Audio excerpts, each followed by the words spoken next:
তো আজকে আমাদের 8.1 এর উপর এটা লাস্ট ক্লাস, ঠিক আছে। আগের ক্লাসে যে ম্যাথগুলো করেছেন প্রত্যেকটা খুবই ইম্পর্টেন্ট প্রবলেম ছিল, এবং আজকের ক্লাসে যেগুলো করাবো এগুলো খুব ইম্পর্টেন্ট। তুমি যদি এক্সামের পয়েন্ট অফ ভিউ থেকে চিন্তা করো, যে কোনো ভর্তি পরীক্ষা বা যে কোনো বোর্ড পরীক্ষা, তাহলে আজকের ক্লাস আর তার আগে ক্লাসের প্রবলেমগুলোই সবচেয়ে বেশি ইম্পর্টেন্ট। আর বেসিক ফান্ডামেন্টাল এই জিনিসগুলো ডেভেলপ করার জন্য প্রথম দুইটা ক্লাস নেওয়া হচ্ছে। তো আমরা ডিরেক্ট প্রবলেম সলভিং এ যাই। আশা করি প্রবলেমগুলো বুঝতে সমস্যা হবে না, কারণ প্রবলেমগুলো বোঝার জন্য যে পূর্ব শর্তগুলো সবগুলো তোমাদের দেওয়া হয়েছে। এখন প্রবলেমটা দেখি, বলছে কি পি ও কিউ, যেখানে P is greater than Q. আমি স্টেটমেন্ট পুরোটা লিখি, তারপরে আলোচনা করি।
দেখো, এই জিনিসটা হচ্ছে কি প্রমাণ করতে বলছে, এটার স্টেটমেন্টটা বুঝাটা খুব খুব ইম্পর্টেন্ট। তাহলে তুমি স্ত্রীবিদ্যার প্রবলেমের স্টেটমেন্ট গুলো যদি পড়ে যদি তুমি তার গ্রাফটা যদি আসলে বের করতে পারো যে আসলে কেমন হইতে পারে এই চিত্রটা, তাতে কিন্তু তোমার অ্যাকচুয়ালি একটা প্রবলেম অ্যানালাইসিস করার ক্ষমতাটা কিন্তু অনেক বাড়বে, ঠিক আছে। তো এখানে আসলে কি বলছে একটু দেখো।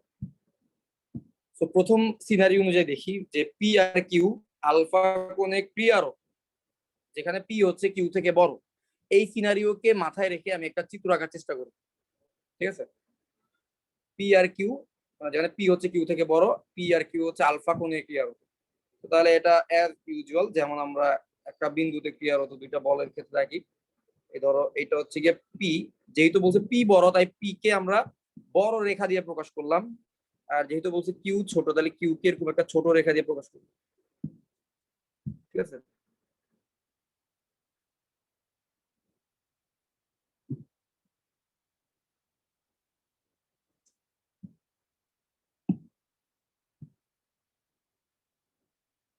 তাহলে এই হচ্ছে পি আর এই হচ্ছে গিয়ে কিউ। তাদের মাঝখানে কোণ কত, তাদের মাঝখানে এই যে মধ্যবর্তী যে কোণটা, সরি এই যে মধ্যবর্তী কোণটা, এই কোণটা কত, এই কোণটা হচ্ছে গিয়ে আলফা, এই কোণটা হচ্ছে আলফা, ঠিক আছে। তাহলে তাদের লব্ধিটা যদি পি আর কিউ এর মাঝখানে কোণ আলফা হয়, যেখানে পি হচ্ছে কিউ থেকে বড়, এরকম সিচুয়েশন হইলে এই হবে গিয়ে লব্ধি এমন কোন একটা জায়গা দিয়ে যাবে যেটা হচ্ছে পি এর একটু কাছাকাছি হবে। আমি মনে হয় আর একটু ফ্ল্যাট করে রাখলে ভালো হতো চিত্রটা।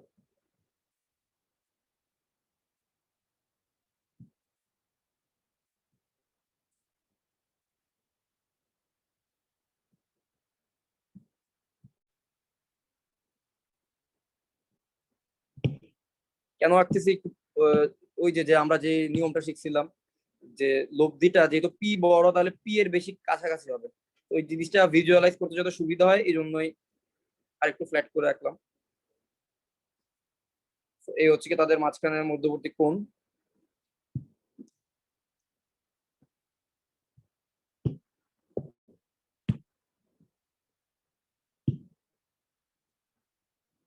তাদের মাঝখানে মধ্যবর্তী কোণ হচ্ছে আলফা, পি আর হচ্ছে কি কিউ। তাহলে এই মাঝখানেরটা হবে আমাদের লব্ধি আর। এই ছিল প্রথমটা সিনারিও। তারপরে কি বলছে একটু চিন্তা করো, তারপরে বলছে এদের অবস্থান বিনিময় করলে, এদের অবস্থান বিনিময় করলে এই জিনিসটার মিনিং কি, অবস্থান বিনিময়। আচ্ছা কে বলতে পারবো অবস্থান বিনিময় মানে কি বুঝাইতে চাইছে এখানে? এক্সচেঞ্জ করব, মানে পি কে কিউ, কিউ এর জায়গায় পি কাজ করবে আর পি এর জায়গায় কিউ কাজ করবে, এমন যদি অবস্থা হয় তখনকার সিনারিও নিয়ে কথা বলতেছে। তাহলে একটা কাজ করি, তো প্রথম অবস্থায় কি, প্রথম অবস্থায় হচ্ছে গিয়ে পি, এই প্রথম সিনারিওটা এরকম, যেখানে হচ্ছে আমাদের লব্ধিটা ধরে নিলাম পি এর সাথে, লব্ধিটা হচ্ছে কি তোমার ফাই পরিমাণ কোণ তৈরি করছে, ফাই পরিমাণ কোণ তৈরি করছে, ধরে নিলাম এটা, থিটা ধরি তো সাধারণত, এখন ফাই ধরছি, কারণ হচ্ছে বলতেছি তো ফাই পরিমাণ কোণ তৈরি করছে। এখন বলতেছে ওরা যে এটার অবস্থান বিনিময় হইলো,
ভাইয়া আমি কথা বুঝতেছি না।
এবার আমার কথা শুনতেছো? জি জি ভাইয়া। ভাইয়া শুনতেছি। Okay, ঠিক আছে, আমি হ্যাঁ, তো যেখানে ছিলাম অবস্থাটা ছিল এমন যে পি আর কিউ এর অবস্থান বিনিময় হবে। তো পি আর কিউ এর অবস্থান দেখো, প্রথমে পি হচ্ছে এই এক্স অক্ষের দিকে কাজ করতেছে, তখন আমার লব্ধিটা পি এর সাথে ফাই কোণ তৈরি করছে। এখন পিটা তো কিউ এর জায়গায় চলে গেছে, আবার কিউটা পি এর জায়গায় চলে আসছে, ঠিক আছে? তাহলে জাস্ট পি কে কিউ এর জায়গায় কাজ করাচ্ছি, পি কে কিউ এর জায়গায় কাজ, আর কিউ কে হচ্ছে পি এর জায়গায়। তাদের মাঝখানে যে আলফা কোণটা আছে, সেই আলফা কোণটা কিন্তু চেঞ্জ হয় নাই। আগেও এই বরাবর একটা বল ছিল, এই বরাবর একটা বল ছিল, এখনো এই বরাবর একটা বল, এই বরাবর একটা বল আছে। তবে হ্যাঁ, আগে এই বরাবর যে বলটা ছিল সেটাকে এখন আমি এই জায়গায় নিয়ে গেছি, আর ওই জায়গার বলটাকে কি করছি, এই জায়গায় নিয়ে আসছি। জাস্ট এই জায়গাতেই হচ্ছে গিয়ে পার্থক্যটা তৈরি হয়েছে, ঠিক আছে? তো এখন সিনারিওটা কেমন হবে তাইলে? তো আগে আমার লব্ধিটা পি এর সাথে ফাই কোণ তৈরি করতো, এখন আমার লব্ধিটা আবারও পি এর সাথে ফাই কোণই তৈরি করবে। জাস্ট পার্থক্যটা হবে পিটা হচ্ছে কিউ এর জায়গায় কাজ করতেছে, আর তো কোনো পার্থক্য নাই, পি এর সাথে কিন্তু এখনো ফাই কোণই তৈরি করবে। এবার প্রশ্ন কি বলছে দেখো, যদি আমি এই অবস্থান বিনিময় করি তাহলে লব্ধিটা থিটা কোণে ঘুরে যাবে। থিটা কোণে ঘুরে যাওয়ার মিনিংটা কি, কে বলতে পারবে এখানে থিটা আসলে তাহলে কোনটা হবে? ভাইয়া দুইটা কর্ণের মধ্যবর্তী কোণটা। এক্স্যাক্টলি। দেখো তো, এই যে মাঝখানে আমি অন্য কালার দিয়ে দেখাচ্ছি, এই যে সবুজ যে অ্যাঙ্গেলটা, এটাই হবে তাহলে থিটা। তাহলে এই পরিমাণ অ্যাঙ্গেলে আমার লব্ধিটা ঘুরে গেল। এই দেখো তো, লব্ধিটা আগে ছিল এইখানে, তো লব্ধিটা থিটা কোণে ঘুরে লব্ধিটা এখন হয়ে গেছে এই বরাবর। এখন এই বরাবর কাজ করতেছে, দেখো কোন বরাবর, আগে ছিল এই বরাবর, থিটা ডিগ্রি কোণে ঘুরে এখন এই বরাবর কাজ করতেছে। আগেও পি এর সাথে ফাই কোণ তৈরি করছে, তখন পিটা ছিল এই বরাবর, এখনো পি এর সাথে ফাই কোণ তৈরি করেছে, এখন পিটা হচ্ছে এই বরাবর, ঠিক আছে? জাস্ট এই এখন হচ্ছে পি কিউ বরাবর।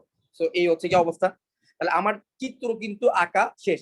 এই চিত্র রিলেটেড কারো কোনো প্রশ্ন থাকলে বলতে পারো, এই চিত্র রিলেটেড কারো যদি কোনো প্রশ্ন থাকে বলতে পারো। চিত্রটা বোঝা হয়ে গেলে প্রবলেম সলভ করতে একটু সময় লাগবে না, ঠিক আছে? আলফা কোণ কিন্তু আলফা কোণের জায়গাতে আছে। তার মানে হচ্ছে পি এর সাথে ফাই কোণ তৈরি করেছে দুই ক্ষেত্রেই, কারণ পি যখন কিউ এর সাথে ইন্টারচেঞ্জ হয়ে যাবে তখন নতুন লব্ধি কিন্তু আবার ওই পি এর সাথে আবার আগের ফাই কোণটাই কিন্তু তৈরি করবে। ঠিক আছে, এখন ফাই হচ্ছে আমাদের একটা আননোন রাশি। এই ফাইটা আমরা বের করার চেষ্টা করি যে ফাই এর ভ্যালুটা আসলে কত, তারপর আমরা সাইন রুল অ্যাপ্লাই করলে প্রবলেমটা নিব। ঠিক আছে, তো ফাই হচ্ছে আমাদের জন্য একটা আননোন রাশি। এখন ফাই এর ভ্যালুটা কত চিন্তা বের করার চেষ্টা করি। আচ্ছা আমাকে বলতে পারবা, দেখো তো এই যে এইখানে একটা ফাই কোণ আছে না, এটা দেখো তো এইখানে ফাই কোণ, এখানে একটা থিটা আর এখানে একটা ফাই, তাহলে ফাই যোগ থিটা যোগ ফাই, এই তিনজনের ভ্যালু কত, এই তিনজনের যোগফল ইজ ইকুয়াল টু কত লিখতে পারি আমি? আলফা। চিত্র দেখে বলো আলফা। ভেরি গুড, এই তিনজনের যোগফল ইজ ইকুয়াল টু হবে আলফা। তাহলে এই তিনজনের যোগফল ইজ ইকুয়াল টু আলফা হয়, তাহলে 2 ফাই ইজ ইকুয়াল টু হচ্ছে আলফা মাইনাস থিটা। এই থিটাটাকে ওই পাশে পাঠিয়ে দিলাম, তাহলে 2 phi is equal to alpha minus theta. Phi is equal to হবে alpha minus theta divided by 2।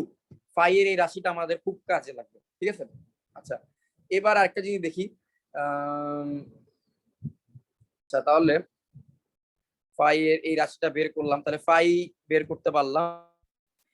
একটা কাজ করি, ফাই মাইনাস ফাই বের হয়ে গেছে, ফাই প্লাস থিটাটাও আমাদের দরকার। একটা চিন্তা করো, সাইন রুল অ্যাপ্লাই করতে হইলে তোমাদের নিশ্চয়ই মনে আছে, সাইন রুল যখন একটা সিস্টেমের উপর অ্যাপ্লাই করা হয়, ধরো এই হচ্ছে একটা সিস্টেম, এখানে ধরো লব্ধি, এখানে ধরো পি, এখানে ধরো কিউ, তাহলে এই কোণটা যদি মনে করো থিটা হয়, এই কোণটা মনে করো যদি ফাই হয়, তখন আমরা সাইন রুল অ্যাপ্লাই করলে কি করি, এই পি বাহুকে যখন লিখি, পি ডিভাইডেড বাই কত লিখি, এই কিউ আর আর এর মধ্যবর্তী কোণ ফাই।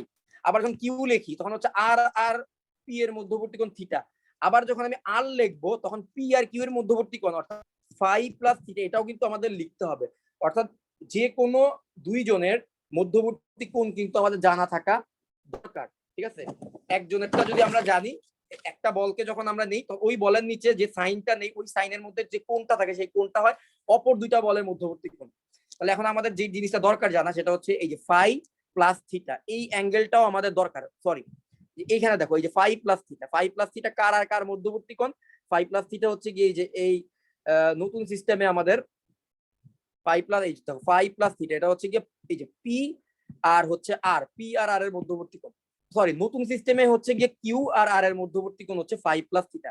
নতুন সিস্টেমে এটা হচ্ছে কিউ আর এদিকে হচ্ছে গিয়ে পি, তাহলে এই কিউ আর আর এর মধ্যবর্তী কোণ হচ্ছে ফাই প্লাস থিটা।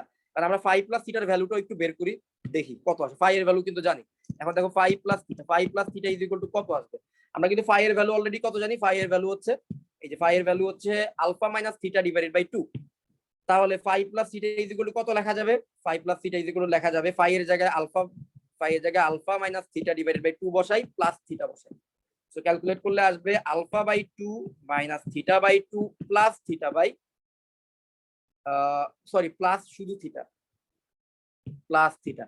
সো এখন যদি তুমি ক্যালকুলেশন করো একটা থিটা তার সাথে একটা মাইনাস থিটা বাই 2, তাহলে তুমি পাবা হচ্ছে গিয়ে alpha by 2 plus theta by 2।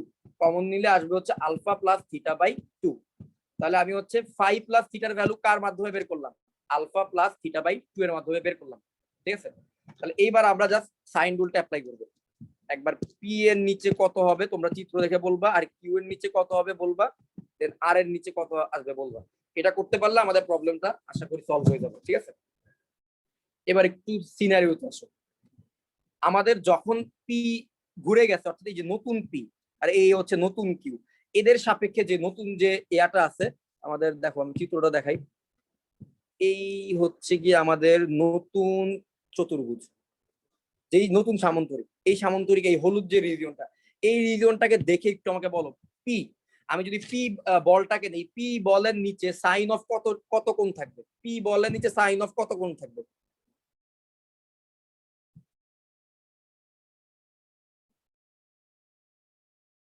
P বলের নিচে সাইন অফ কত কোণ থাকবে?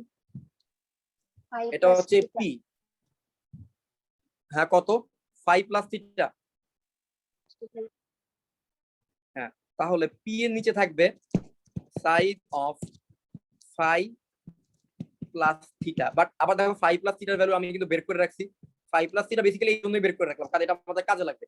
ফাই প্লাস থিটার ভ্যালু কত, ফাই প্লাস থিটার ভ্যালু হচ্ছে half into alpha plus theta. দেখো তো half into alpha plus theta, এটা হচ্ছে গিয়া 5 প্লাস থিটার ভ্যালু। তাহলে 5 প্লাস থিটা না লিখে এখানে আমরা একটা কাজ করি, লিখি হচ্ছে half into alpha plus theta, half into alpha plus theta. এইবার বাপ্পি বলবা, আমি যদি কিউ কে নেই, কিউ এই হচ্ছে কিউ, কিউ বলটাকে যদি নেই, আর হলুদ এই আমাদের যে রিজিয়নটা দেখতেছো এটা হচ্ছে কি আমাদের সামান্তরিকটা, যে সামান্তরিকের মধ্যে কাজ হবে। আমি বলতো এই সামান্তরিক দেখে বলতো কিউ যদি নেই তাহলে আমার সাইন অফ কত ডিগ্রি বসবে, সাইন গুলো অ্যাপ্লাই করলে? Sign theta. কিউ যদি নেই তাহলে হচ্ছে আমাদের এখানে থাকতে হচ্ছে কিউ যদি নেই, ভালো করে দেখো সাইন থিটা কিভাবে হয় একটু চিন্তা করো। কিউ হচ্ছে গিয়ে এই বলটা, এই বলটা হচ্ছে কিউ, আর এইটা হচ্ছে গিয়ে আর এইটা হচ্ছে গিয়ে বর্তমানে পি। তাহলে এই কিউ যদি নেই তাহলে এই যে আর আর পি এর মধ্যবর্তী কোণটা সাইনের মধ্যে বসবে, তাই তো? আর পি এর মধ্যবর্তী কোণটা হচ্ছে ফাই, ফাই আচ্ছা, এটা হচ্ছে ফাই। তাহলে ফাই, আর ফাই এর ভ্যালু আমরা বের করে রাখছি কত? ফাই এর ভ্যালু হচ্ছে alpha minus theta divided by 2, alpha minus theta divided by 2, এই যে alpha minus theta divided by 2। তাহলে এইটা এখন বলবে, এটা বলবে হচ্ছে কিউ এর নিচে sine of half alpha minus divided by 2 কে আমরা লিখতে পারি half into alpha minus theta, ঠিক আছে? তো sine of half into alpha minus theta. এইবার দেখি আদিব বলতো, আমি যদি আর নেই, আর এ হচ্ছে আমার লব্ধি, আর যদি নেই তাহলে আমার কত কোণ বসবে এই পি আর কিউ? ভাইয়া sine theta plus phi. Theta plus phi কিভাবে? এটা হচ্ছে আমার কিউ, এটা হচ্ছে আমার পি, এটা হচ্ছে আমার আর। আর যদি নেই তাহলে অপর দুটা বল হচ্ছে পি আর কিউ, তাহলে পি আর কিউ এর মধ্যবর্তী কোণ বসবে না? পি আর কিউ এর মধ্যবর্তী কোণ কত? পি পি আর কিউ এর আলফা। মধ্যে alpha, alpha sorry alpha, alpha হবে না? আলফা এটা তো আলফা। ইজি জিনিস, ও আলফা হবে। আচ্ছা ভাই, আলফা এটা তাহলে লেখছো যে এটা খেয়াল করি নাই, আমি এই জন্যই ভাবছিলাম যে এই দুইটার কোন পুরাটা। ঠিক আছে, তাহলে পি আর কিউ মধ্যবর্তী কোণ হচ্ছে alpha। তাহলে এই যে সাইন রুলটা জাস্ট অ্যাপ্লাই করলাম, ঠিক আছে? সাইন রুলটা অ্যাপ্লাই করা শেষ, এখন জাস্ট প্রমাণটা মিলাই করব। প্রমাণটাতে যাই আবার একটু দেখি কি করতে বলছে। P minus Q divided by P plus Q, আর হলো tan theta by 2 tan alpha by 2। আচ্ছা ঠিক আছে, সমস্যা নাই, এটা আনা খুবই ইজি। পি প্লাস কিউ আর পি মাইনাস কিউ আনতে হবে, ঠিক আছে? তাহলে আমরা প্রথম দুইজনকে নিয়ে কাজ করি।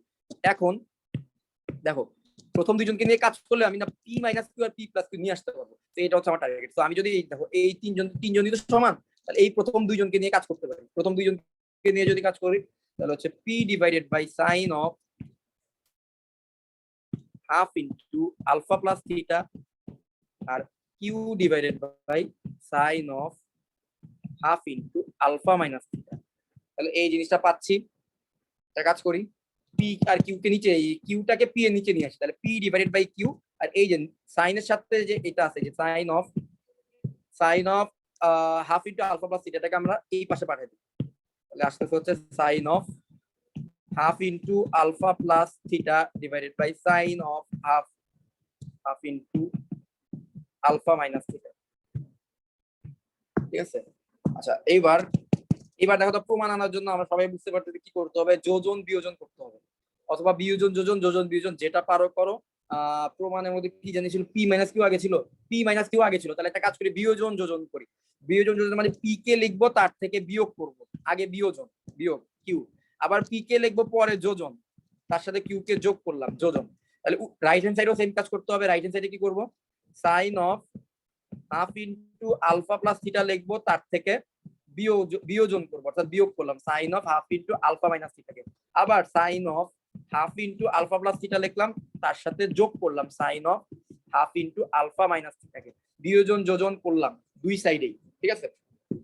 এখন দেখো P minus Q divided by P plus Q is equal to, এখন তোমাদের নিশ্চয়ই এই ফর্মুলাটা মনে আছে যে সাইন এ প্লাস বি মাইনাস সাইন এ মাইনাস বি এর একটা ফর্মুলা আছে, আবার সাইন এ প্লাস বি প্লাস সাইন এ মাইনাস বি এর ফর্মুলাও আছে। এটা নিশ্চয় তোমাদের মনে আছে। কে বলতে পারবা সাইন এ প্লাস বি মাইনাস সাইন এ মাইনাস বি এর ফর্মুলা কত?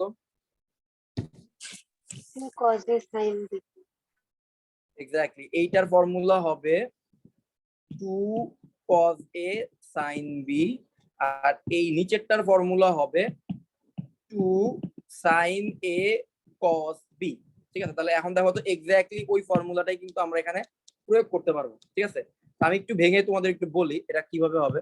Sign half into alpha plus থিটাকে আমরা কি লিখতে পারি? সাইন হাফ আলফা যোগ half theta minus sine half alpha minus half theta. তাহলে এইটার জায়গায় আমরা লিখতে পারবো হাফ আলফা যোগ half theta minus sine half alpha minus half theta. তাই এটার পরিবর্তে লিখতে পারবো cos of 2 into cos alpha by 2 মানে half alpha sine half theta মানে থিটা বাই 2। আবার পরের ফর্মুলার ক্ষেত্রে সেম লিখতে পারবো sine 2 into sine alpha by 2 cos theta by 2। ঠিক আছে, আশা করি ফর্মুলা প্রয়োগটা বুঝতে পারছো। এখন আমরা জাস্ট ফর্মুলাটা এখানে অ্যাপ্লাই করি। অ্যাপ্লাই করলে আমরা এই যে উপরে পাবো হচ্ছে গিয়ে 2 into cos alpha by 2 sine theta by 2, আর নিচে পাবো হচ্ছে গিয়ে 2 into sine alpha by 2 cos theta by 2। দেখো আমাদের কিন্তু প্রমাণ হয়ে গেছে, 2 কেটে দিলাম। আর এই ক্লাসের পরে কিন্তু তোমাদের 8.1 এর উপর একটা পরীক্ষা হতে পারে। যা যা করাইলাম এই পর্যন্ত শুধুমাত্র ওই প্রবলেমগুলোর উপরই পরীক্ষা হবে, বাইরের কোনো প্রবলেম দিব না। আচ্ছা এবার দেখো cos আলফা বাই 2 আর sin আলফা বাই 2 লিখতে পারি হচ্ছে cot আলফা বাই 2। আবার দেখো sin থিটা বাই 2 আর cos থিটা বাই 2 লিখতে পারি tan থিটা বাই 2। আচ্ছা এইবার বলো তো cot আলফা বাই 2 কে আবার আমরা কি লিখতে পারি? cot আলফা বাই 2 কে আবার আমরা লিখতে পারি 1/tan alpha by 2, 1/tan alpha by 2, আর এটা tan থিটা বাই 2 আছে।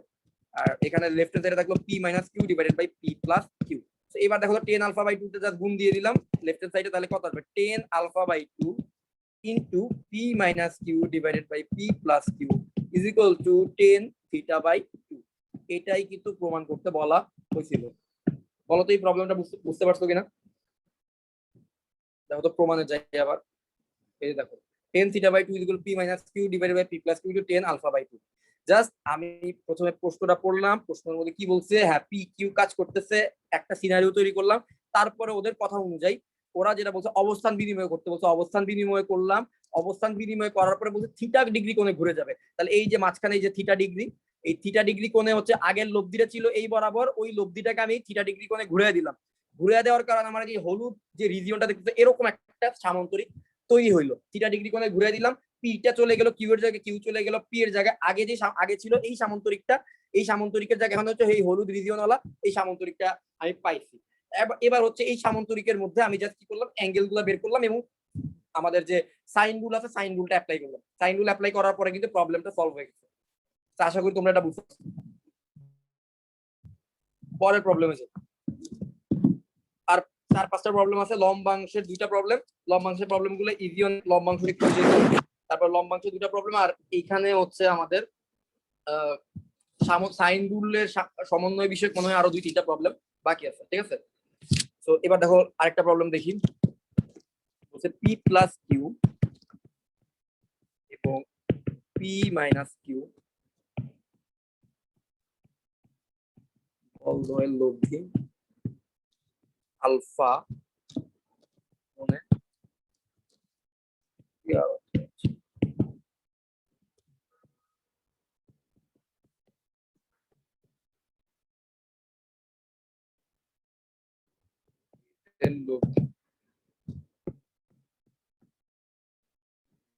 এদের লব্ধি অন্তর্গত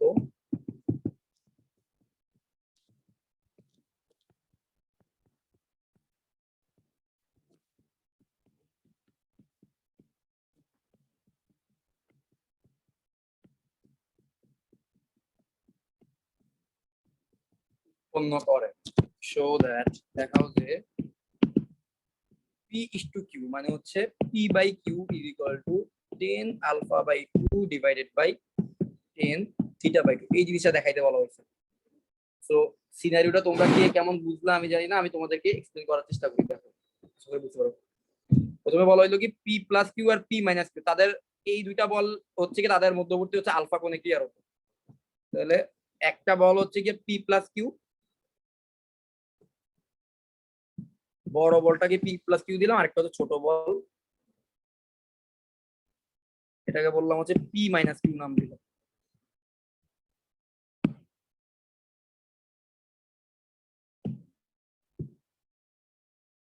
ঠিক আছে, p প্লাস q আর p মাইনাস q দুইটা বল নাম দিলাম। তো এদের হচ্ছে এই হচ্ছে কি লব্ধি। আচ্ছা এখন পি আর কিউ এর মধ্যবর্তী কোণকে ওরা বলছে আলফা। পি আর কিউ এর মধ্যবর্তী কোণকে ওরা বলছে হচ্ছে কি আলফা। তো পি আর কিউ এর যে মধ্যবর্তী কোণ, ধরে নিলাম পি আর কিউ এর মধ্যবর্তী কোণ হচ্ছে 60 ডিগ্রি, তাহলে তাদের সমদ্বিখণ্ডকটা কি হবে? এদেরকে 30 ডিগ্রি 30 ডিগ্রি এই দুইটা ভাগে ভাগ করবে না? এটাই বলছে অন্তর্গত কোণের সমদ্বিখণ্ডকের সাথে থিটা বাই। তাহলে অন্তর্গত কোণ তো হচ্ছে এই আলফাটা, তাহলে আলফাকে আমার এখন দুই ভাগে ভাগ করতে হবে। তাহলে আলফাকে সমান দুই ভাগে ধরো ভাগ করলাম, এইটা ধরো আলফাকে সমান দুই ভাগে ভাগ করলে এরকম আসে। তাহলে আলফাকে যে সমান দুই ভাগে ভাগ করলাম, এটা করার কারণে যেই রেখাটা পাচ্ছি সেই রেখাটা প্রশ্নে বলা হয়েছে, সেই রেখাটা কি করছে? অন্তর্গত সমদ্বিখণ্ডকের সাথে আমাদের লব্ধি কি করে? থিটা বাই 2 কোণ উৎপন্ন করে। লব্ধি হচ্ছে থিটা বাই 2 কোণ উৎপন্ন করে, এই হচ্ছে লব্ধি। আর এইটা এই অন্তর্গত যে কোণ ছিল আলফা, তাকে যেই রেখাটা সমান দুই ভাগে ভাগ করছে তার সাথে কি থিটা বাই 2 কোণ তৈরি করছে। থিটা বাই 2 কোণ, তার সাথে থিটা বাই 2 কোণ তৈরি করছে। তো মোটামুটি এই হচ্ছে সিনারিও। আশা করি সিনারিওটা বুঝতে পারছো।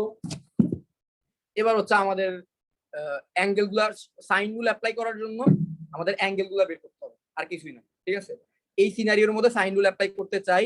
সাইন রুল অ্যাপ্লাই করতে হলে আমাদের বাকি ব্যাপারগুলো একটু নিয়ে আসতে হবে আমাদের, ঠিক আছে, ক্যালকুলেশন মধ্যে। প্রথমে একটা জিনিস দেখো, সাইন রুল অ্যাপ্লাই করতে হলে প্রতি দুইটা বলের মধ্যবর্তী কোণ জানা দরকার হয়। এই যে এই বলটা আর এই আর এর মধ্যবর্তী কোণ লাগবে, আর আর পি মাইনাস কিউ এর মধ্যবর্তী কোণ লাগবে, পি প্লাস কিউ আর পি মাইনাস কিউ এর মধ্যবর্তী কোণও লাগবে। তো দেখো আমরা কিন্তু এখনো পি প্লাস কিউ আর এর মধ্যবর্তী কোণটা কিন্তু জানি না।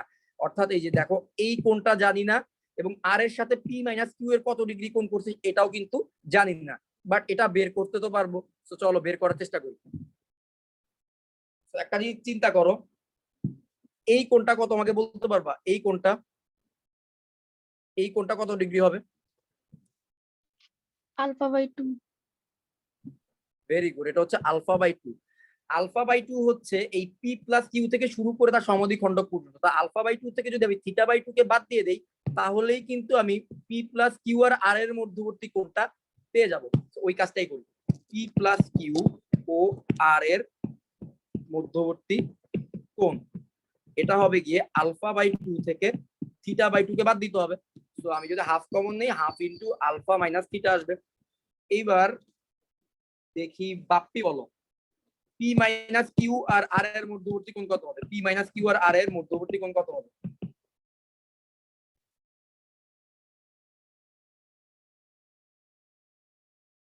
Alpha minus alpha by 2।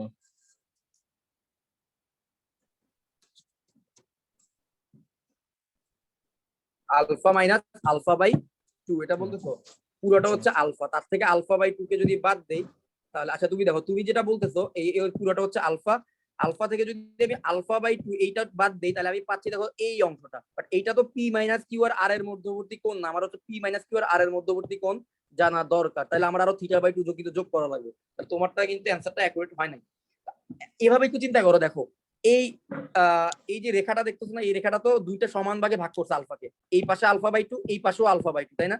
এই আলফা বাই 2 এর সাথে যদি আমি থিটা বাই 2 কে যোগ করে দিই, তাহলে আমি আর আর আর পি মাইনাস কিউ এর মধ্যবর্তী কোণ পেয়ে যাচ্ছি না? আলফা বাই 2 এর সাথে আমি থিটা বাই 2 যোগ করে দিতে পারি। দেখো এটা হচ্ছে থিটা বাই 2, এটা হচ্ছে আলফা বাই 2, এই দুইটাকে যোগ করলে কিন্তু পি মাইনাস কিউ আর এর মধ্যবর্তী কোণ পাওয়া যায়। তাহলে হচ্ছে আলফা বাই 2 যোগ থিটা বাই 2, এটা করলে আমি পাচ্ছি half into alpha plus theta. এইবার আর কিছু না, যা সাইন রুল অ্যাপ্লাই করব, প্রবলেমটা সলভ হবে। সাইন রুল যদি অ্যাপ্লাই করি, এই চ্যাপ্টারের প্রত্যেকটা অঙ্ক আমি নিজেও অ্যাডমিট করি যে প্রবলেমগুলো একটু থিওরিটিক্যাল, প্রমাণ বেসড, হ্যাঁ, হুবহু পরীক্ষায় আসে, এটা একটা সুবিধা আছে। এবং এই প্রবলেমগুলো স্টুডেন্টদের কাছে অনেক বেশি কঠিন লাগার একটা কারণ হচ্ছে কি সাইন রুল অ্যাপ্লাই করতে না জানা, এই বেসিক ফান্ডামেন্টালের জায়গাটা ক্লিয়ার না থাকা। তাহলে সাইন রুল অ্যাপ্লাই করতে জানা, পরে আরো বেশি কঠিন মনে, আরো বেশি কমপ্লেক্স মনে, ঠিক আছে? তো তোমরা যদি সাইন রুল গুলাকে এইভাবে সিচুয়েশন গুলোর মধ্যে যদি কোনগুলো বের করতে পারো, আইডেন্টিফাই করতে পারো, সাইন রুল ঠিকমতো অ্যাপ্লাই করতে পারো, তাহলে তোমাদের কাছে কম্পারেটিভলি ওদের চেয়ে অন্তত সহজ মনে হবে এই চ্যাপ্টারটা, ঠিক আছে? তো এখন দেখো সাইন রুল যদি অ্যাপ্লাই করি, তাহলে আমার কাছে বল হচ্ছে তিনটা, একটা হচ্ছে গিয়া পি মাইনাস কিউ, একটা হচ্ছে পি প্লাস কিউ, একটা হচ্ছে এই আর, ঠিক আছে? আমি P plus Q P minus Q গুলা লিখি, তোমরা আমাকে বলবা সাইন রুল অনুযায়ী আমরা কি করতে পারি। P plus Q, P minus Q, আর হচ্ছে আর। এখন দেখি, মিম বলতে পারবা পি প্লাস কিউ এর নিচে কত থাকবে, সাইন অফ কত ডিগ্রি থাকবে? পি প্লাস কিউ এর নিচে সাইন অফ কত ডিগ্রি থাকবে? Alpha by 2 plus theta by 2। হ্যাঁ, sine of half into alpha plus theta, বা alpha by 2 plus theta by 2। আচ্ছা, এবার P পি মাইনাস কিউ কে যখন আমি নিব তাহলে সাইন অফ কত ডিগ্রি থাকবে খাদিজা একটু বলো। পি মাইনাস কিউ কে যদি নেই তাহলে আর পি প্লাস কিউ মধ্যবর্তী কোণ থাকবে sine of half into alpha minus theta. আর যখন নিব তখন এটা সবাই পারবে সাইন অফ আলফা হবে, মানে টোটাল তাদের মধ্যবর্তী কোণ পি আর কিউ। সো এবার দেখো এখান থেকে একটা কাজ করি, এখান থেকে প্রমাণে যদি কি বলছে, প্রমাণে বলছে পি। আচ্ছা দেখো আগের অঙ্ক আর এই অঙ্ক অনেকটা রিভার্স, ঠিক আছে? আগে ছিল পি আর কিউ ছিল, ওইখান থেকে P plus Q divided by P minus Q তে গেছে, আর এবার হচ্ছে পি ডিভাইডেড বাই কিউ, এই জিনিসটা আনতে হবে। কিন্তু আমার বলগুলো হচ্ছে পি প্লাস কিউ আর পি মাইনাস কিউ আকারে, কোনো প্যারা নাই। এখানে যদি আমরা আবারও যোজন বিয়োজন করি প্রবলেমটা সলভ হয়ে যাবে। তাহলে এখন প্রথম দুইজনকে নিয়ে কাজ করি। প্রথম দুইজন হচ্ছে গিয়ে P plus Q divided by sine of half into alpha plus theta, then P minus Q divided by sine of half into alpha minus theta. তো এই যে পি মাইনাস কিউটাকে পি প্লাস কিউ নিচে নিয়ে আসি, P plus Q divided by P minus Q is equal to sine of half into alpha plus theta divided by sine of half into alpha minus theta. এবার তোমাদের কাজ হবে যোজন বিয়োজন করা, তাহলে হচ্ছে আমরা লেফট হ্যান্ড সাইডটা কিন্তু মিলাই ফেলতে পারবো। লেফট হ্যান্ড সাইডে পি ডিভাইডেড বাই কিউ ছিল, পি ইজ টু কিউ। তো যোজন বিয়োজন যদি করি তাহলে পি প্লাস কিউ কে লিখবো, পি প্লাস কিউ কে আবার নিচে লিখবো। একবার যোজন, উপরে হবে যোজন, উপরে পি মাইনাস কিউ, নিচে হবে মাইনাস পি প্লাস কিউ। এবার হচ্ছে sine of half into alpha plus theta, উপরেও লিখবো sine of half into alpha plus theta, নিচেও লিখবো। এবার উপরেরটার সাথে নিচেরটা যোজন, sine of half into alpha minus theta, আবার উপরেরটা থেকে নিচেরটা বিয়োজন, minus sine of half into alpha minus theta. এবার যোজন বিয়োজন করলে দেখি কি আসে, মাইনাস কিউ প্লাস কিউ কাটাকাটি, মাইনাস পি প্লাস পি কাটাকাটি, তাহলে 2p divided by 2q। R right hand সাইডে এখন দেখি আসিয়া বলো তো উপরে কি থাকবে? রাইট হ্যান্ড সাইডের এই প্রথম অংশে কি থাকবে? হরে সরি লবে কি থাকবে? 2 sin alpha by 2 আর cos theta by 2। 2 sin alpha by 2 cos theta by 2। এখন বাপ্পি বলো দেখি নিচে কি থাকবে? তাহলে এই নিচের অংশে যদি ফর্মুলা অ্যাপ্লাই করি,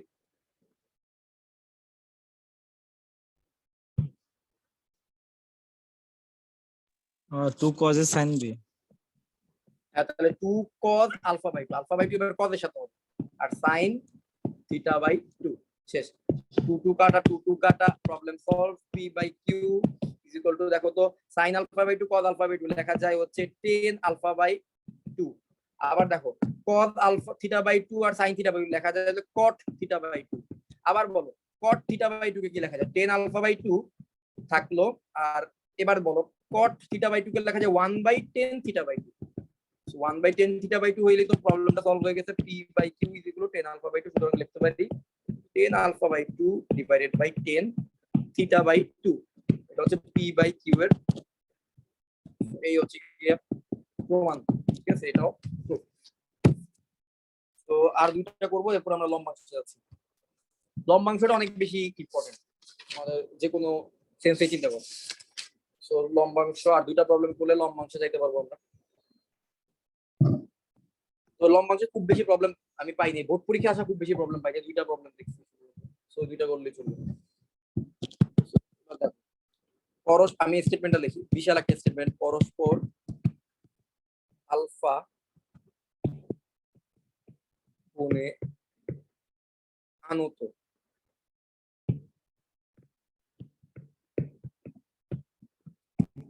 ও এ ও ও বি রেখাংশ বরাবর, ও এ ও বি রেখাংশ বরাবর ক্রিয়ারত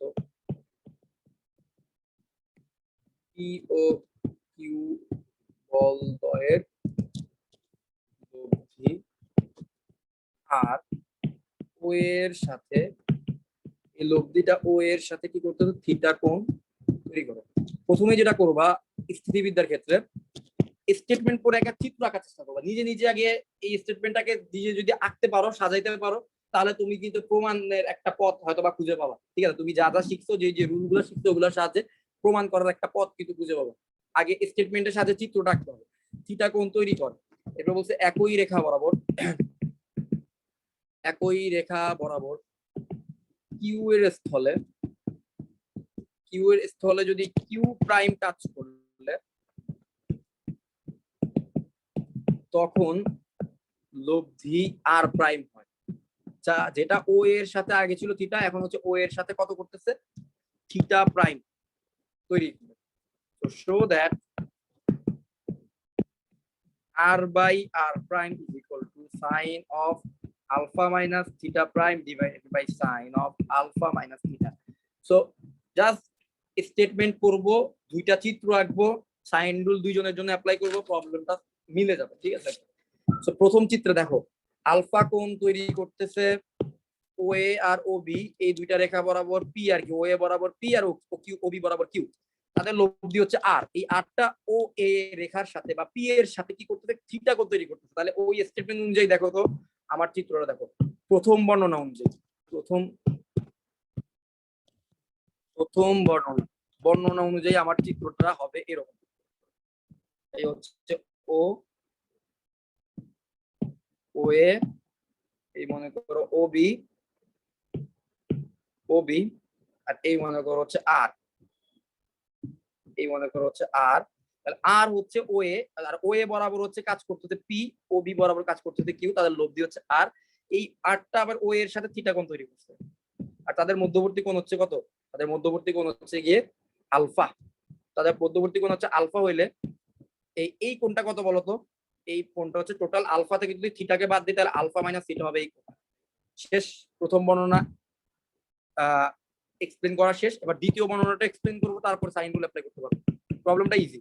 দ্বিতীয় বর্ণনা অনুযায়ী দেখো কি বলছে, একই রেখা বরাবর, আমি কিন্তু রেখা চেঞ্জ করতে পারবো না, তার মানে হচ্ছে ও এ বরাবরই আমাকে কাজ করতে হবে, ও বি বরাবরই কাজ করতে হবে। তাহলে এই চিত্রটা হুবহু সেম চিত্রই থাকবে, জাস্ট বলটা চেঞ্জ হইতে পারে, বাট চিত্র কিন্তু সেম থাকবে, ঠিক আছে। তাহলে এইবার দেখো বলছে একই রেখা বরাবর কিউ এর স্থলে কিউ প্রাইম কাজ করবে। এবার জাস্ট কি হবে, এই যে এ হচ্ছে ও বিন্দু,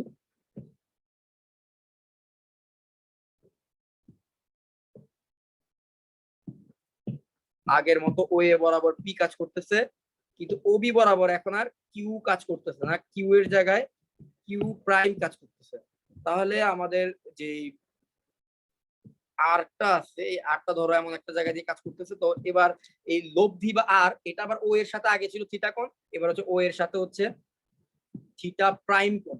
আর বলতো পি আর কিউ প্রাইমের মধ্যবর্তী কোণ কত হবে, পি আর কিউ প্রাইমের মধ্যবর্তী কোণ কত হবে এটা বলো দেখি।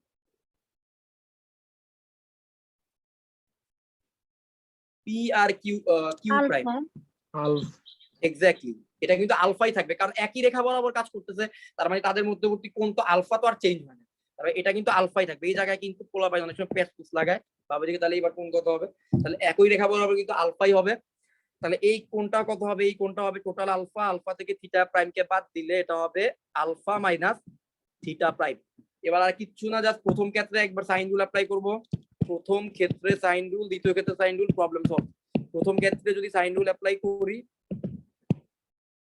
চিত্র দেখে বলো পি ডিভাইডেড বাই কত হবে, প্রথম ক্ষেত্রে সাইন রুল অ্যাপ্লাই করলে পি ডিভাইডেড বাই কত হবে, পি ডিভাইডেড বাই কত হবে বলো তো, সাইন অফ কত হবে, আলফা মাইনাস থিটা, আর হচ্ছে Q divided by sine of theta. এটা, আর R divided by sine of alpha. তো প্রথম চিত্র অনুযায়ী, প্রথম বর্ণনা অনুযায়ী P divided by sine of alpha minus theta, Q divided by sine of theta, R divided by sine of alpha. এইবার দ্বিতীয় ক্ষেত্রে আমরা সাইন রুলটা যদি অ্যাপ্লাই করতে পারি তাহলে প্রমাণটা মিলে যাবে, ঠিক আছে। এবার দেখো দ্বিতীয় ক্ষেত্রে পি আছে, কিউ এর জায়গায় কিউ প্রাইম আসবে, দেন আর এর জায়গায় আর প্রাইম আসবে, ঠিক আছে। এবার পি ডিভাইডেড বাই দ্বিতীয় চিত্র অনুযায়ী দেখো পি এর নিচে আসবে এই যে এই কোণটা sine of alpha minus theta prime, q এর নিচে আসবে হচ্ছে গিয়ে থিটা প্রাইম, আর আর এর নিচে কিন্তু আলফাই থাকবে, আর প্রাইমের নিচে আলফাই থাকবে, আর প্রাইমের নিচে সাইন আলফাই থাকবে কারণ আলফা চেঞ্জ হয় নাই। আর এটা হবে sine of alpha minus theta prime, minus theta prime, আর এটা হবে সাইন অফ থিটা ছিল থিটা প্রাইম, ঠিক আছে। এই দুইটা বর্ণনা অনুযায়ী দুইটা চিত্র পাইলাম। সো প্রথম স্টেটমেন্ট থেকে একটা কাজ করি, এবার হচ্ছে প্রথম স্টেটমেন্ট থেকে আমরা আর এর ভ্যালুটা বের করি। দেখো আমার আগে কি বলছে, R divided by R prime is equal, এটা দেখাইতে বলছে। তো আমি একটা কাজ করি, প্রথম বর্ণনা থেকে আর এর ভ্যালুটা একটু বের করে নিয়েছি। তো আর এর ভ্যালুটা বের করার জন্য একটা কাজ করি, পি আর প্রথম আর লাস্টেরটা দেখো, এইটা আর এইটা, এই দুইজনকে নেই, যেহেতু সব প্রত্যেকে সমান, তাহলে এই প্রথমটা থার্ডটাও কিন্তু পরস্পর সমান হবে। সুতরাং এখন আমরা কি লিখতে পারি, p divided by sine of alpha minus theta is equal to r divided by sine of alpha. তাহলে আর ইজ ইকুয়াল টু কত লিখতে পারবো, আর ইজ ইকুয়াল টু লিখতে পারবো, আর ইজ ইকুয়াল টু আমি লিখতে পারবো সাইন আলফাটাকে যদি এই পাশে গুণ দিয়ে দিই, sine alpha p, p sine alpha divided by sine of alpha minus theta. তাহলে এই জিনিসটা আমি লিখতে পারবো আর এর ভ্যালু। এটাকে আমি নাম দিলাম 1 নম্বর ইকুয়েশন। এবার 2 নম্বর থেকে আবারও যদি এই যে এইটা আর এইটা, এই দুইজনকে সমান ধরি, এখন আমরা কি লিখতে পারি, R prime divided by sine alpha is equal to P divided by sine alpha minus theta prime. তাহলে R prime is equal to আমরা লিখতে পারি P sine alpha divided by sine of alpha minus theta prime. এটা 2 নম্বর equation. প্রমাণ মিলতে হইলে just কি করতে হবে, একটু প্রমাণটার দিকে তাকাও। R divided by R prime is equal to কিছু একটা আনতে বলছে, তোমাদের কি করতে হবে বলো তো, 1 নম্বর আর 2 নম্বর ইকুয়েশন নিয়ে তোমরা কিভাবে প্রসিড করতে পারো। 1 নম্বরের ভ্যালু জানো, 2 নম্বরের একটা ভ্যালু জানো, কি করবে এখন বলো। ভাগ করে দিন। এক্স্যাক্টলি, প্রমাণে বলছে R divided by R prime, তাহলে 1 কে 2 দিয়ে ভাগ করো, 1 ডিভাইডেড বাই 2। তাহলে লেফট হ্যান্ড সাইডে 1 এর লেফট হ্যান্ড সাইডে আছে আর, আর 2 এর লেফট হ্যান্ড সাইডে আছে আর প্রাইম, তাহলে হয়ে যাবে r divided by R prime. এবার 1 এর রাইট হ্যান্ড সাইডে আছে হচ্ছে গিয়ে p sine alpha divided by sine alpha minus theta, তার মানে হচ্ছে p sine alpha divided by sine alpha minus theta into, ভাগ যদি দেই তাহলে ওর রাইট হ্যান্ড সাইডটা কিন্তু আর প্রাইমের যে রাইট হ্যান্ড সাইড আছে এটা কিন্তু উল্টা যাবে, তাহলে পি সাইন আলফাটা নিচে নেমে যাবে আর উপরে চলে যাবে sine alpha minus theta prime. তাহলে পি সাইন আলফা কাটাকাটি, তো আমি সবশেষে পাচ্ছি হচ্ছে R divided by R prime is equal to sine alpha minus theta prime divided by sine of alpha minus theta. এটাই প্রমাণ করতে বলা হয়েছিল, ঠিক আছে। এটা প্রমাণ করতে বলা হয়েছিল। প্রবলেমগুলো যদি একটু বুঝতে পারো, সাইনগুলো অ্যাপ্লাই করতে পারো, তাহলে হয়তো ইজি লাগবে, ঠিক আছে। দেখো খুব বেশি বড় প্রবলেম না, কয়েক 1 পেজের মতো হবে, বর্ণনাটা আগে বুঝতে হবে। প্রশ্নটা কিন্তু খুব বড়, মনে হয় কি কঠিন কোন একটা প্রবলেম, ঠিক আছে। সো এই প্রবলেমটাও সলভ হইলো। লাস্ট প্রবলেম, সাইন রুল এবং আমাদের যে লব্ধি সামান্তরিক সূত্র, এইগুলোর কম্বিনেশন থেকে লাস্ট প্রবলেম। তারপরে আমরা লম্বাংশটা শিখবো। তোমাদের সমস্যা হইলে একটু বইলো, যেহেতু রোজার দিন, প্রথম রোজা, তোমাদের সমস্যা হইলে বইলো, ঠিক আছে। কোন বিন্দুতে ক্রিয়ারত পি ও কিউ বলের লব্ধি তাদের অন্তর্গত, এই প্রবলেমটা মজার, অনেক বেশি বোর্ড পরীক্ষা আসছে, তবে মজার।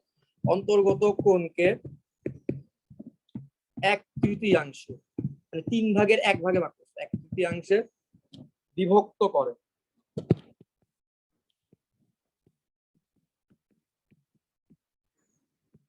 দেখাও যে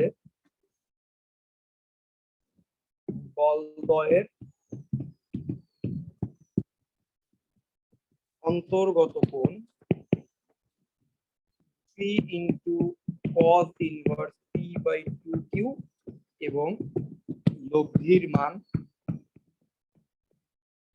p² - q² divided by q। এটা হচ্ছে লব্ধির মান, আর অন্তর্গত কোণ হচ্ছে 3 ইন্টু cos ইনভার্স p/2q। এটা কাজ করি, প্রথমে স্টেটমেন্টটা একটু বোঝার চেষ্টা করি। কোন বিন্দুতে ক্রিয়ারত পি ও কিউ বলের লব্ধি তাদের অন্তর্গত কোণকে 1/3 বিভক্ত করে। তাদের পি আর কিউ এর মাঝখানে যেই কোণটাই থাকুক না কেন, সেটাকে 3 ভাগের 1 ভাগে ভাগ করবে কে? 3 ভাগের 1 ভাগে ভাগ করবে হচ্ছে তাদের লব্ধি কিউ। তাদের মাঝখানে ধরে নিলাম তাদের মাঝখানে কত ডিগ্রি হবে, ধরো 75 ডিগ্রি কোণ আছে, হ্যাঁ, পুরো পি আর কিউ এর মাঝখানে। তাহলে লব্ধি তো নিশ্চয়ই 75 ডিগ্রি কোণের চেয়ে ছোট কোণই করবে পি এর সাথে। তাহলে বলতো লব্ধিটাই 8টা পি এর সাথে কত ডিগ্রি কোণ তৈরি করবে এই স্টেটমেন্ট অনুযায়ী? 25। এক্স্যাক্টলি 25 ডিগ্রি কোণ তৈরি করবে। কারণ বলছি কি লব্ধিটা কি করছে, লব্ধিটা তাদের অন্তর্গত কোণকে 1/3 বিভক্ত করছে, এক সাইডে 3 ভাগের 1 ভাগ রাখছে, আরেক সাইডে 3 ভাগের 2 ভাগ রাখছে। তাহলে তাদের অন্তর্গত কোণটাকে এখন আমরা একটু বুদ্ধি করে একটা কাজ করি, অন্তর্গত কোণটাকে 3 থিটা ধরলাম। অন্তর্গত কোণ যদি 3 থিটা হয় তাহলে লব্ধি পি এর সাথে কত ডিগ্রি কোণ তৈরি করছে? থিটা। আর লব্ধি কিউ এর সাথে কত ডিগ্রি কোণ তৈরি করছে? 2 থিটা। টোটালটা হচ্ছে 3 থিটা। লব্ধি একজনের সাথে পি থিটা আর একজনের সাথে 2 থিটা করছে। তাহলে এই হচ্ছে গিয়ে scenario. Direct sign rule apply করি, দেখো এখনই প্রবলেমটা সলভ হয়ে যাবে। আশা করি সিনারিওটা বুঝতে পারছো। এবার সাইন রুল অ্যাপ্লাই করব। সাইন রুল অ্যাপ্লাই করলে বলো পি ডিভাইডেড বাই কত হবে? কিউ ডিভাইডেড বাই কত হবে? আর ডিভাইডেড বাই কত হবে?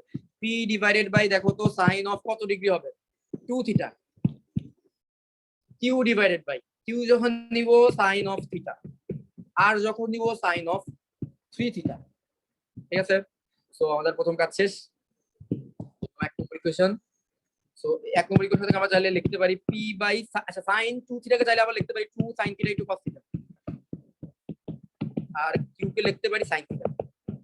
তাহলে দেখো এখান থেকে sin থিটা কেটে দিলাম, তাহলে আমি সবশেষে পাচ্ছি p divided by 2 cos theta is equal to q. আমরা কিউ এর এই ভ্যালুটা পাচ্ছি। তাহলে এখন বলো তো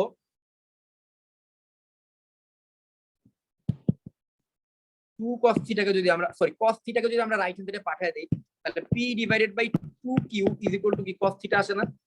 দেখো তো এইখানে ছিল 2 cos থিটা মধ্যে 2 কে রাখলাম, আর cos থিটাটাকে রাইট হ্যান্ড সাইডে এখানে পাঠিয়ে দিলাম, আর এই কিউটাকে আমরা এই পাশে নিয়ে আসলাম। তাহলে আমরা পাচ্ছি p divided by 2q is equal to cos theta. তাহলে থিটা ইজ ইকুয়াল টু কত হবে? cos inverse p divided by 2q। p divided by 2q, এটা কার ভ্যালু বের করলাম? এটা আমরা থিটার ভ্যালুটা বের করে আনলাম। আচ্ছা এখন বলো তো p আর q এর অন্তর্ভুক্ত কোণ কত? p আর q এর মধ্যবর্তী কোণ কত? থিটা নাকি অন্য কিছু? এই হচ্ছে p, এটা হচ্ছে q, তাদের অন্তর্ভুক্ত কোণ কত? 3 থিটা। 3 থিটা। তাদের অন্তর্গত কোণ হচ্ছে 3 থিটা। তাহলে আমরা থিটার ভ্যালু বের করলাম। সুতরাং অন্তর্গত কোণ কাদের কাদের এইভাবে লেখা হয়, পি আর কিউ এভাবে লিখলে বুঝবো পি আর কিউ এর অন্তর্গত কোণ। তাহলে এটা হবে 3 থিটা। 3 থিটা মানে থিটার ভ্যালু তো জানি 3 into cos inverse p by 2q। দেখো তো এইটাই প্রমাণ করতে বলছিল না যে দেখাও যে বলদ্বয়ের অন্তর্গত কোণ 3 into cos inverse p by 2q, 3 into cos inverse p by 2q। আমরা থিটার ভ্যালুটা বের করলাম, তারপরে কিন্তু ঠিকই তাদের অন্তর্গত কোণ 3 থিটা যেহেতু ধরছি, তাহলে 3 ইনটু cos ইনভার্স। তাহলে এই প্রথম অংশে কিন্তু প্রমাণ শেষ। জাস্ট সাইন সিনারিওটা ড্র করছি, সাইন রুল অ্যাপ্লাই করছি, আর কিছুই না। ঠিক আছে, ওকে। এবার দেখি পরের সিনারিওতে পরে কি বললো, লব্ধির মানও বের করতে বলছে। লব্ধির মান মানে আর এর ভ্যালুটা বের করতে বলছে। আচ্ছা একটা কাজ করি, এক নম্বর ইকুয়েশন থেকে আর এর ভ্যালু বের করার জন্য এই যে এই দুইজনকে নেই, কিউ বাই সাইন থিটা আর হচ্ছে আর বাই সাইন 3 থিটা। এদের দুইজনের সাহায্য নেই, এদের দুইজনের সাহায্য নিয়ে দেখি আর এর ভ্যালুটা বের করতে পারি কিনা, ওরা যেটা দেখাইতে বলছে। তাহলে এক নম্বর থেকে আমরা আরো কি পাই? R by sine 3 theta is equal to Q by sine theta.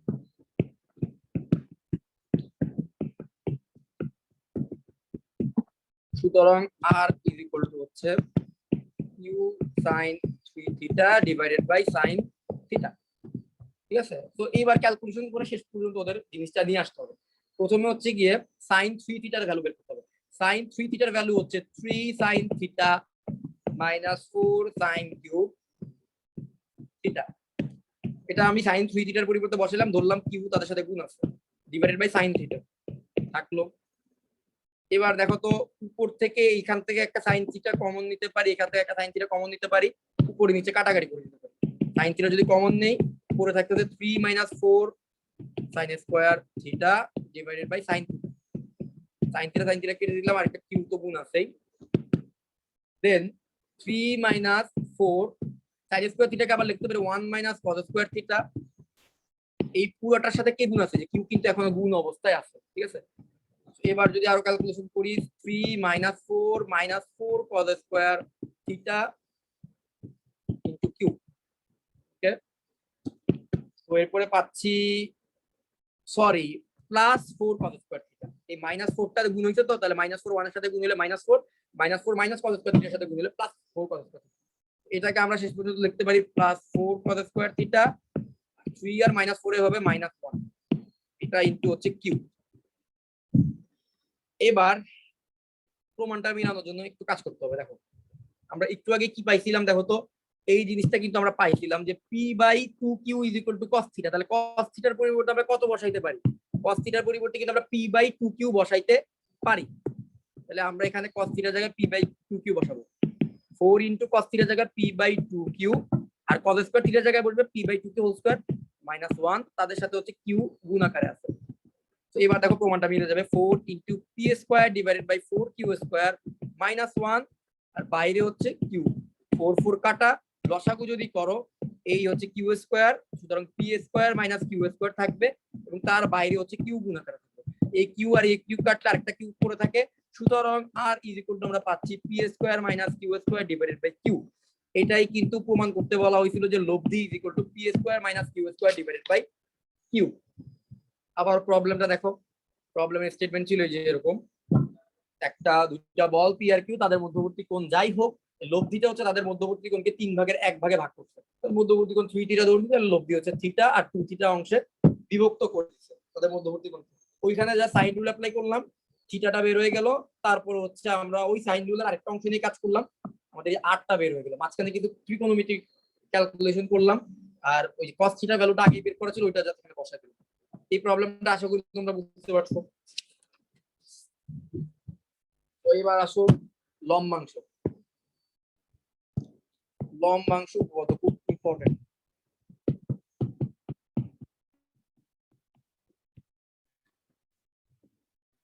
তো এটা বোঝার চেষ্টা করতে হবে।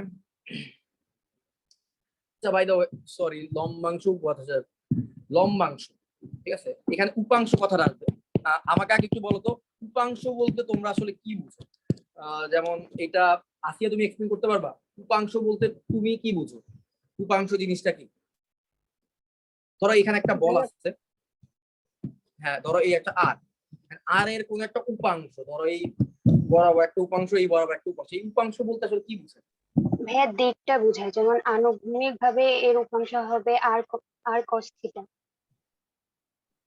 আচ্ছা, দিক বুঝায়, মানে ওই বলের দিক বুঝে, তাই বলতেছো? ওকে, আচ্ছা, জি। খাদেজা তুমি কি এই অপিনিয়নের সাথে একমত যে আর এর দিক বুঝাচ্ছে, এই আর cos θ হচ্ছে আনুভূমিক ভাবে এই লব্ধির দিক বুঝাচ্ছে, এটাই হচ্ছে উপাংশ? নাকি তোমার ডিফারেন্ট কোনো অপিনিয়ন আছে? না তুমিও সেম এটাই করো? আর কারো কোনো ডিফারেন্ট কোনো অপিনিয়ন আছে উপাংশের ব্যাপারে? উপাংশ আসলে কি বুঝায়? না ভাইয়া, দিক বোঝায় না। হ্যাঁ, তাহলে তুমি কি কি মনে করো কি বুঝায়? মানে যে আর বলটাকে আর কি 2 অংশে ভাগ করা, এরকম কিছু। আচ্ছা দেখো, আমার কাছে ধরো 70 টাকা, 70 টাকাকে আমি যে কোনো ভাবে ভাগ করতে পারি। ধরো দুইটা ফকির আসছে, 50 টাকা দিলাম, একজনকে 20 টাকা দিলাম, আমার 70 টাকা থেকে কিনবো। তাহলে আমার এই 70 টাকাকে দুইটা উপাংশে ভাগ করলাম না? একটা হচ্ছে 50 টাকা, একটা হচ্ছে 20 টাকা, ঠিক আছে? তাহলে আমি কিন্তু এই দুইটা ফকিরকে আমার এই মানে আমার টাকাটাকে দুটো উপাংশে ভাগ করে দুইটা ফকিরকে দিলাম, ঠিক আছে? তাহলে আমার এই টাকা থেকে একটা উপাংশের দ্বারা প্রভাবিত হবে বা উপকৃত হবে একটা ফকির, আবার এই 20 টাকা দ্বারা আরেকটা ফকির উপকৃত হবে। তো যাকে 50 টাকা দিচ্ছি সে কিন্তু বেশি উপকৃত হবে, যাকে 20 টাকা দিচ্ছি সে কিন্তু কম উপকৃত হবে। তোমরা কি ঘূর্ণিঝড় যখন ওই যে বিভিন্ন জায়গায় ভারতে সাইক্লোন হয়, বাংলা তো আমরা দেখি না যে ধরো ভারতের আসাম রাজ্যের উপর দিয়ে একটা সাইক্লোন গেল, হ্যাঁ, এই সাইক্লোন একটা প্রভাব ওই আসাম রাজ্যের আশপাশে বাংলাদেশের যে অঞ্চলগুলো আছে সেই অঞ্চলের উপর পড়ে না? আসাম রাজ্যের আশপাশে বাংলাদেশের যে অঞ্চলগুলো আছে, এটাকেও কিন্তু তুমি উপাংশের সাথে কনসিডার করতে পারো। উপাংশ বলতে আমি খুব সহজ ভাষায় বলি, তুমি এইভাবে চিন্তা করলে তোমার জন্য জিনিসগুলো ফিল করতে সহজ হবে। উপাংশ মানে হচ্ছে এক কথায় কোনো একটা বলের কোনো নির্দিষ্ট দিকে, কোনো একটা নির্দিষ্ট দিকে প্রভাব, কোনো একটা বলের কোনো একটা নির্দিষ্ট দিকে প্রভাব, কোনো একটা বলের কোনো একটা নির্দিষ্ট দিকে প্রভাবকে আমি বলি উপাংশ। তার মানে এই যদি একটা বল হয়, তাহলে এই বলের এই দিকে প্রভাব কত আর এই দিকে প্রভাব কত, তাহলে এইটা জানতে চাইলে, আমি যদি জানতে চাই যে এই মানে একটা বল, তো এইটা বল কাজ করতেছে দিকে, কিন্তু আমি জানতে চাচ্ছি আচ্ছা এই বলটা তো এই দিকে যাচ্ছে, বা এই ঘূর্ণিঝড়টা তো এই দিকে যাচ্ছে, এই ঘূর্ণিঝড়ের পাশে হচ্ছে আমার বাড়ি, তাহলে এই ঘূর্ণিঝড়ের কতটুক বল বা কতটুক প্রভাব আমার বাড়ির উপর পড়বে এটা বের করতে হইলে এই ঘূর্ণিঝড় যেই বেগে বা যেই বলে যাচ্ছে ওই বলটাকে এই বলের কত অংশ আমার বাড়ি বরাবর আসবে বা কতটুক প্রভাব আমার উপর আসবে এটা বুঝতে হইলে এই বলের উপাংশ দরকার। আমার কথা বুঝতে পারছো? তোমাদের যাদের ধরো ঘরের মধ্যে ভাই বোন আছে অনেক, তো দেখা যায় কি অনেক সময় ধরো কোনো কারণে তোমার বড় ভাই কোনো একটা ইয়া করছে, মানে বড় ভাইয়ের উপর তোমার আব্বু বা আম্মু কোনো কারণে রাগ করছে, ঠিক আছে, রাগ করছে না, এখন রাগারাগি অবস্থা বাসার মধ্যে, তো দেখা যায় কি একটু পরে ওর পর্ব শেষ হওয়ার পরে বাকি যারা ছোট থাকে তাদের উপরও কিন্তু ওই রাগটা চলে আসে। এই কোন 6 মাস আগে 1 বছর আগে কি কোন অপরাধ করছি ওটার জন্য দেখা যায় কি জবাবদিহি করতে, ওটার একটা প্রভাব কিন্তু পড়ে। তার মানে কোন একটা বল যদি কোন একটা নির্দিষ্ট ডিরেকশনে কাজ করে, ইট ডাজন্ট মিন সে শুধুমাত্র ওই ডিরেকশনেই আঘাত আনবে, বরং তার প্রভাবটা কিন্তু তার আশপাশেও পড়ে। তবে হ্যাঁ, এইটা সত্য, সে যেই ডিরেকশনে কাজ করে ওই ডিরেকশনে তার সর্বোচ্চ প্রভাব থাকে, আর তার আশপাশের ডিরেকশনে তার অল্প সংখ্যক প্রভাব থাকে। তার আশপাশের ডিরেকশনে ঠিক কতটুকু প্রভাব থাকে সেটা বের করার জন্য আমরা তাকে উপাংশে ভাগ করে করে আমরা বের করা জানার চেষ্টা করি যে সে আসলে ওই ডিরেকশনে ঠিক কতটুকু প্রভাব কাজ করতেছে বা বলের কত অংশ ওই জায়গা বরাবর কাজ করতেছে। এইটা বের করার জন্য আমরা উপাংশে ভাগ করি। আর এই উপাংশে ভাগ করার মধ্যে একটা স্পেশাল টাইপ হচ্ছে লম্বাংশ। এটা হচ্ছে উপাংশের একটা স্পেশাল টাইপ, উপাংশের স্পেশাল টাইপ। তো লম্বাংশ দিয়ে তোমরা আসলে কি বুঝো এবার একটু বলতে পারবা? লম্বাংশ দিয়ে কি বুঝো? এই ধরো একটা বল, তো এইটার লম্বাংশ দিয়ে আসলে কি বোঝায়, মানে এটার প্রভাবটা তুমি আসলে কি করতে চাচ্ছ, মানে প্রভাবটা কোন বরাবর বের করতে চাচ্ছ, এটা দিয়ে বুঝায় যে আমার বল তো এই বরাবর কাজ করতেছে, ধরো এই হচ্ছে কি এফ বল তো কাজ করতে কোনো সমস্যা নাই, কিন্তু আমি লম্বাংশ দিয়ে বুঝাই যে আমি শুধুমাত্র জানতে চাই এই বলের লম্ব দিক বরাবর এই বলের প্রভাব কত, মানে এই বলের এই হচ্ছে তার আনুভূমিক দিক, এই হচ্ছে তার উলম্ব দিক, ঠিক আছে? তাহলে এই বলের সাথে এই আনুভূমিক আর উলম্ব বরাবর তার প্রভাব কত, ঠিক আছে? তাহলে এই যে দেখো তাদের মাঝখানে কিন্তু 90 ডিগ্রি কোণ, এই দুইটা উপাংশের মাঝখানে 90 ডিগ্রি কোণ। তাহলে আমরা এমন ভাবে দুইটা উপাংশ বা বলের প্রভাব জানতে চাই যে উপাংশ দুইটার মাঝখানে হবে 90 ডিগ্রি কোণ। আমি চাইলে কিন্তু উপাংশ বলতে কিন্তু যে কোনো দিকে হইতে পারে, আমি চাইলে কিন্তু এই ডিরেকশন আর এই ডিরেকশনও তার প্রভাব জানতে চাইতে পারতাম, কিন্তু না, লম্বাংশ বলতেছে যে কি উপাংশটা হইতে হবে কেমন, একটা উপাংশ আরেকটার সাথে 90 ডিগ্রি কোণে থাকবে, ঠিক আছে? তাহলে এটাই হচ্ছে কি লম্বাংশ, যে তুমি তার প্রভাব জানতে চাচ্ছ, এটা ঠিক আছে, বলের প্রভাব জানতে চাচ্ছ, বাট এই বলের প্রভাবটা এখন কেমন হবে, এই বলের যে উপাংশ দুইটাতে ভাগ করবা এই বলটাকে, একটার সাথে আরেকটা কত ডিগ্রি অ্যাঙ্গেলে থাকবে, 90 ডিগ্রি অ্যাঙ্গেলে থাকবে। যখন 90 ডিগ্রি অ্যাঙ্গেলে থাকবে তখন হচ্ছে গিয়ে কি বলবো, ওটাকে হচ্ছে কি আমাদের লম্বাংশ বলে। এখন এখন আমাদের বুঝতে হবে লম্বাংশ উপপাদ্যে কি বলা হয়েছে, লম্বাংশে উপপাদ্যে কি বলা হয়েছে এটা এখন আমাদের বুঝতে হবে। তো লম্বাংশ উপপাদ্যে কি বলা হয়েছে চলো সেটা এবার একটু বোঝার চেষ্টা করি। ধরো এই হচ্ছে এফ বল, আর এই এফ বলটা ধরো আনুভূমিকের সাথে থিটা ডিগ্রি কোণ তৈরি করছে, হ্যাঁ, আর এই হচ্ছে গিয়ে আমাদের উলম্ব বরাবর। তাহলে এফ বলের আনুভূমিক বরাবর তার উপাংশ কত, F cos theta, r F বলের উলম্ব বরাবর তার উপাংশ কত হবে? আচ্ছা বলো তো, এফ বল যদি আনুভূমিকের সাথে থিটা ডিগ্রি কোণ তৈরি করে তাহলে এফ বল উলম্বের সাথে কত ডিগ্রি কোণ তৈরি করবে? 90 degree minus theta. 90 degree minus theta degree কোণ তৈরি করবে। তাহলে এফ বলের উলম্ব বরাবর উপাংশ হবে F into cos 90 degree minus theta, আর cos 90 ডিগ্রি মাইনাস থিটাকে বলা যায় sin থিটা, তাই বলা হয় এফ sin থিটা। আমি কেন বলতেছি লম্বাংশ হচ্ছে উপাংশের একটা স্পেশাল টাইপ, এর কারণ হচ্ছে লম্বাংশে যখন কোনো কিছু করতে যাই তখন আমাদের জন্য সহজ হয়। কেন সহজ হয়? তুমি যদি কোনোভাবে জানতে পারো যে তোমার এই বলের লম্বাংশের একটা উপাংশ হচ্ছে এফ cos থিটা, তাহলে আরেকটা উপাংশ কত হবে বলো তো? F sine theta. আরেকটা উপাংশ হবে এফ সাইন থিটা, কারণ 90 ডিগ্রি অ্যাঙ্গেলে আছে উপাংশগুলো। তাহলে একজনের সাথে থিটা ডিগ্রি কোণ তৈরি করলে আরেকজনের সাথে 90 ডিগ্রি মাইনাস থিটা ডিগ্রি কোণ তৈরি করবে। আর যে কোনো বলের উপাংশ বের করার সূত্র হচ্ছে এইটা, উপাংশ বের করার সূত্র হচ্ছে ওই বলটা ইনটু কজ অফ বল এবং ওই বিন্দুর মধ্যবর্তী কোণ, বল ও ওই বিন্দুর মধ্যবর্তী কোণ। তার মানে আমরা সবসময় বলটা বসাই দিব, মানে বল ছিল আমাদের এফ, তাহলে এফ বসাই দিল, কস বসাবো। এবার কোন বরাবর বের করতে যাচ্ছি, আনুভূমিক বরাবর, তাহলে আনুভূমিক বরাবর কোণ কত ওই বলের সাথে, ওই বলের সাথে আনুভূমিক বরাবর কোণ হচ্ছে 90 ডিগ্রি মাইনাস থিটা, তাহলে বসাই দাও 90 ডিগ্রি মাইনাস থিটা, এই তাহলে তোমার বের হয়ে যাবে বলের আনুভূমিক উপাংশ। কিন্তু যেহেতু লম্বাংশ আছে তাহলে আমরা শর্টকাটে কি ইউজ করব, শর্টকাটে ইউজ করব হচ্ছে গিয়ে কোনো একটা বল যদি কোনো একটা লম্বাংশের কোনো একটা উপাংশ যদি হয় এফ কস থিটা, তাহলে আরেকটা উপাংশ হবে এফ সাইন থিটা। এটা হচ্ছে লম্বাংশের সুবিধা। লম্বাংশে তুমি একটা উপাংশ জানলে আরেকটা তুমি বের করতে পারো, আরেকটার জন্য তোমার কোণ কিন্তু জানা লাগে না, ঠিক আছে? একটা বের করতে পারলে আরেকটা কিন্তু জন্য তোমার কোণ জানা লাগে না। এখন লম্বাংশের সূত্রের আচ্ছা লম্বাংশ, তাহলে লম্বাংশের প্রাথমিক আইডিয়াটা তোমরা বুঝতে পারছো? লম্বাংশ উপপাদ্যটা এখন শুরুই করিনি, জাস্ট লম্বাংশের আইডিয়াটুকু দিলাম। উপাংশ লম্বাংশ এই জিনিসগুলো তোমাদেরকে ক্লিয়ার হয়েছে? বাপ্পি তোমার ক্লিয়ার হয়েছে?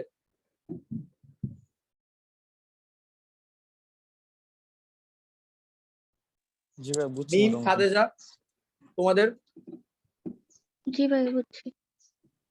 ওকে, তাহলে আমরা উপাংশ আর লম্বাংশের ব্যাপারটা বুঝলাম। এবার আসলে লম্বাংশ উপপাদ্য কি বলছে, এবার আসলে লম্বাংশ উপপাদ্য কি বলছে। এটা হচ্ছে নিউটনিয়ান বলবিদ্যার অনেক প্রবলেম তোমরা লম্বাংশ উপপাদ্য দিয়ে খুব সহজে করে ফেলতে পারো। তোমাদের নিউটনিয়ান বলবিদ্যা আছে ফিজিক্সে, ওই নিউটনিয়ান মেকানিক্স যেটা নিউটনিয়ান বলবিদ্যার অনেক প্রবলেম অনেক ভাবে করা যায়, বাট লম্বাংশ দিয়ে অনেক সহজে করা যায়, ঠিক আছে? লম্বাংশ দিয়ে অনেক সহজে অনেকগুলো প্রবলেমই করা যায় লম্বাংশ উপপাদ্য দিয়ে। তাহলে এখন আমরা লম্বাংশ উপপাদ্যটাকে একটু ব্যবহার করার চেষ্টা করি। লম্বাংশ উপপাদ্য আসলে কি বলছে? এটা কিন্তু যত খুশি তত বলের জন্য কিন্তু কাজ করবে। সামান্তরিক সূত্রে কিন্তু একটা সীমাবদ্ধতা আছে। তোমরা সামান্তরিক সূত্রের সীমাবদ্ধতা বলতে পারবা? সামান্তরিক সূত্র কয়টা বলের জন্য লব্ধি দিবে তোমাকে? লব্ধি বের করতে পারবা কয়টা বলের জন্য? দুইটা বলের। এক্স্যাক্টলি, কিন্তু দুইটার বেশি বলের জন্য লব্ধি বের করতে পারবা না। এবার আমি তোমাদেরকে বলি কেন আসলে আমাদের নিউটনিয়ান মেকানিক্সের জন্য লম্বাংশটা বেশি কাজে লাগে। তোমরা যে ফিজিক্স পড়ো এখানে সামান্তরিক সূত্রের চেয়ে লম্বাংশটা বেশি কাজে লাগে। ধরো আমি তোমাদেরকে তিনটা বল দিলাম, তিনটা বল দিয়ে বললাম যে এদের লব্ধি বের করো। তাহলে এদের লব্ধি বের তুমি যদি সামান্তরিক সূত্র দিয়ে বের করতে চাও তাহলে তোমাকে কিভাবে বের করতে হবে বলো তো ভাইয়া? তোমাকে বের করতে হবে কি, প্রথমে এই ধরো পি কিউ আর আর এদের লব্ধি বের করতে হবে। তাহলে প্রথমে যেটা করতে হবে তোমাকে পি আর কিউ এর লব্ধি বের করতে হবে। ধরো পি আর কিউ এর লব্ধি হচ্ছে এই বরাবর বের হইলো পি আর কিউ এর লব্ধি, হ্যাঁ এটা হচ্ছে আর প্রাইম। তাহলে পি আর কিউ এর লব্ধি আগে বের করে নিতে হবে সামান্তরিক সূত্রের সাহায্যে, তারপরে এই আর প্রাইম আর আর এর এই লব্ধিটা তোমাকে বের করতে হবে। তাহলে তুমি হচ্ছে তিনটা বলের মধ্যবর্তী লব্ধিটা বের করতে পারবা। আর এখন যদি ব্যাপারটা এমন হয় যে তোমার বল প্রয়োগ করা হয়েছে একটা বিন্দুতে চারটা বল, চারদিকে চারটা বল প্রয়োগ করা হয়েছে, হইতে পারে না? এটা হইতেই পারে। তাহলে এখন যদি তুমি সামান্তরিক সূত্র প্রয়োগ করতে হবে, সামান্তরিক সূত্র তোমার 2-3 বার প্রয়োগ করতে হবে সামান্তরিক সূত্র। তার মানে সামান্তরিক সূত্রে কিন্তু ঝামেলা আছে, সে দুইটা বলের উপর কাজ করতে পারবে, দুইটা বলে লব্ধি বলতে পারবে, কিন্তু একাধিক দুইয়ের বেশি বল হইলে তাকে ধাপে ধাপে প্রয়োগ করা লাগবে। বাট লম্বাংশের সাহায্যে এবার দেখো আমরা কিভাবে একাধিক বল বা তাদের লব্ধি বের করতে পারি। তো আমি একটা কাজ করি, একটা এক্স অক্ষ আর একটা ওয়াই অক্ষ, কারণ লম্বাংশ কিন্তু আমাদের আনুভূমিক আর উলম্ব বরাবর কাজ করে। আবারও বলতেছি উপাংশ মানে হচ্ছে প্রভাব, কোন একটা বল কোন একটা নির্দিষ্ট ডিরেকশনে বা দিকে কি পরিমাণ প্রভাব রাখে, ঠিক আছে? এক্স অক্ষ, এটা হচ্ছে ওয়াই অক্ষ, হ্যাঁ। এখন মনে করো এই হচ্ছে একটা বল, আচ্ছা ধরো এই বিন্দুর উপর এখানে একটা বিন্দু আছে ও বিন্দু, ও বিন্দুর উপর এই হচ্ছে পি বলটা কাজ করতেছে এই ডিরেকশনে, পি বলটা কাজ করতেছে এই ডিরেকশনে। তারপরে এই ধরো কিউ বলটা কাজ করতেছে এই ডিরেকশনে। তারপর ধরো আর বলটা কাজ করতেছে হচ্ছে এই ডিরেকশনে। এই বিন্দুটাকে তিনটা বল তিন দিকে ঠেলতেছে। এখন এটা কোন দিকে যাবে? তাহলে এখন আমরা লম্বাংশ দিয়ে যদি করতে চাই তাহলে আমরা কিভাবে করব সেটাই আমি বলতেছি। লম্বাংশ উপপাদ্যটা ওইটার মধ্যে চলে আসবে। তাহলে আমি ধরে নিলাম কথার কথা যে লব্ধিটা এই বরাবর কাজ করবে। ধরে নিলাম লব্ধি হচ্ছে গিয়ে এফ, এফ কাজ করবে এই বরাবর, ঠিক আছে? এটা ধরলাম, ঠিক আছে? এখন আমাদের যেই জিনিসটা বের করা লাগবে সেটা হচ্ছে আমাদের এক্স অক্ষের সাথে আমাদের প্রত্যেকটা বল, এক্স অক্ষের সাথে প্রত্যেকটা বল কত ডিগ্রি কোণ তৈরি করছে, শুধুমাত্র এই একটা ইনফরমেশন জানলে বাকি সবকিছু বের করা যাবে লম্বাংশ দিয়ে। তাহলে এক্স অক্ষের সাথে প্রথমে একটা জিনিস চিন্তা করি, এক্স অক্ষের সাথে পি, ধরে নিলাম পি হচ্ছে এক্স অক্ষের সাথে থিটা পি কোণ তৈরি করছে, থিটা পি। এরপরে ধরে নিলাম কিউ হচ্ছে এক্স অক্ষের সাথে থিটা কিউ কোণ তৈরি করছে। দেন আর হচ্ছে এক্স অক্ষের সাথে থিটা আর কোণ তৈরি করছে, আর ধরলাম এফ হচ্ছে এক্স অক্ষের সাথে থিটা এফ কোণ তৈরি করছে। এই জিনিসগুলো মনে করো আমি জানি।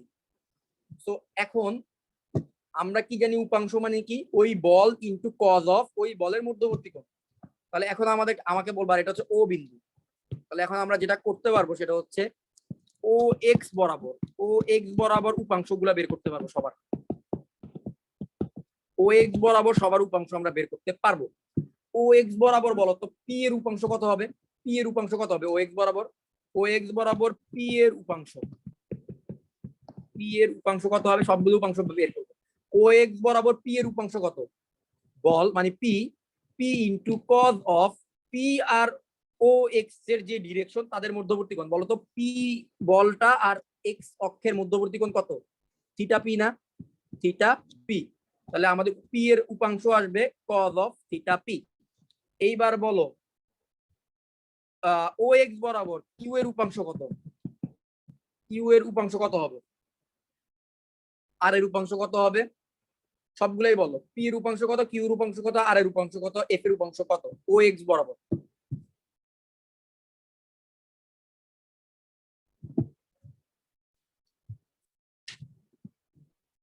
তোমরা বুঝতেছো? ও এক্স বরাবর কিউ এর উপাংশ কত? q cos alpha q theta q. Exactly, q into cos of theta. যে কোনো কিছুর উপাংশ বের করার জন্য খুবই ইজি, জাস্ট ওই বলটা ইন্টু কজ অফ যেই ডিরেকশনে উপাংশ বের করতে চাই। আমি তো চাচ্ছি এক্স অক্ষ বরাবর, ও এক্স বরাবর। তাহলে ওই কিউ বলটা ও এক্স ডিরেকশনের সাথে কত ডিগ্রি কোণ তৈরি করছে? থিটা কিউ কোণ তৈরি করছে। তাহলে ডিরেক্ট উপাংশটা হবে Q into cos theta Q. আর এর উপাংশ কত হবে? আচ্ছা, আর এর উপাংশটা দেখি তোমরা আসলে ঠিক বের করতে পারবে। আর এর উপাংশটা কত হবে বলো তো?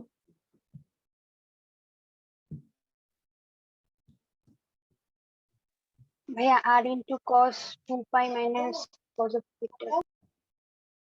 আচ্ছা হ্যাঁ, আর এর উপাংশটা হবে, দেখো তো আমি কিন্তু এই যে ঘড়ির কাঁটার দিকের কোণ ধরছি থিটা আর, যেহেতু ওই দিকের কাছে ছিল, তাহলে আমাদের আর এর উপাংশটা হবে R into cos of minus theta R. কিন্তু আবার মজার ব্যাপার হচ্ছে cos of minus theta R লেখা যে কথা, কজ অফ শুধু থিটা আর লেখা কি কথা না? কজের ভিতরে তো কোনটা হয়ে যায়, প্লাস হয়ে যায়, তাই না? নাকি? আচ্ছা আচ্ছা, এটা তো থার্ড কোয়াড্রেন্টের কোণ। থার্ড কোয়াড্রেন্টের কোণ হইলে এটা বড় কোণ হইতে পারে, তাহলে এটা আমার মাইনাস থিটা আরই রাখতে হবে। ঠিক আছে, মাইনাস কোণ রাখলাম। আর তুমি যেটা বলছো 2 পাই মাইনাস, ওইটাও কারেক্ট। 2 পাই মাইনাস ওইটাও কারেক্ট। আচ্ছা, এবার এফ এর উপাংশ হচ্ছে F into cos of theta F. তাহলে আমি ও এক্স বরাবর উপাংশ বের করলাম। এবার আমার ও ওয়াই বরাবর উপাংশ বের করতে হবে। কিন্তু মজার ব্যাপার হচ্ছে ও ওয়াই বরাবর উপাংশ আর আমাদের থিটার সাহায্যে, মানে আমাদের আলাদা কোনো থিটা লাগবে না। আমি যদি তোমাকে ও ওয়াই এর সাথে এদের থিটাটা দিতাম তাহলে তুমি বের করতে পারতা। বাট এখন আর আমাদের লম্বাংশ হওয়ার কারণে ও ওয়াই আর ও লম্ব বরাবর কাজ করতেছে, তাই আমাদের ও ওয়াই বরাবর যে উপাংশগুলো আছে সেগুলো বের করাটা অনেক ইজি হবে। ও ওয়াই বরাবর উপাংশ জাস্ট কি করবা, কজ এর জায়গায় সাইন দিয়ে দিবা, আর কিছুই না। ও ওয়াই বরাবর উপাংশ। তাহলে বলো তো পি এর উপাংশ কত হবে ও ওয়াই বরাবর? P into exactly theta p. Q এর উপাংশ হবে কিউ সাইন থিটা কিউ। আর এর উপাংশ হবে r sine minus theta r. F এর উপাংশ হবে এফ সাইন থিটা এফ। তাহলে হচ্ছে আমরা ও এক্স আর ও ওয়াই বরাবর উপাংশ বের করলাম। এবার হচ্ছে আমরা বলি যে লম্বাংশ উপপাদ্য এখন কি বলছে। আমি লম্বাংশ উপপাদ্যকে অ্যাপ্লিকেশনটা এখানে দেখাই, তারপর আমি স্টেটমেন্টে যাচ্ছি। লম্বাংশ উপপাদ্য কি বলছে এবার তোমরা বোঝার চেষ্টা করো। F of cos theta F is equal to হবে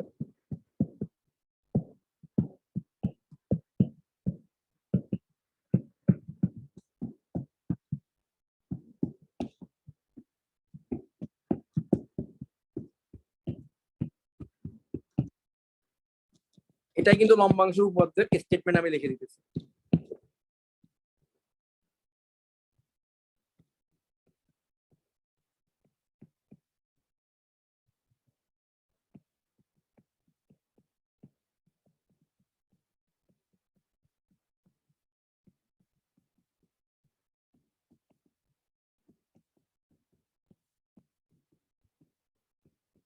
দেখো লম্বাংশ উপপাদ্য আমাদেরকে যেটা বলছে, খুব সিম্পল কথা বলছে যে কি, যে তুমি যদি এই যে এক্স আর ওয়াই, তো আনুভূমিক উপাংশগুলা বের করব আমরা, বলের আনুভূমিক উপাংশগুলো যদি জানি, ওই আনুভূমিক উপাংশের যোগফল হবে লব্ধি অর্থাৎ এফ, লব্ধির আনুভূমিক উপাংশ সমান।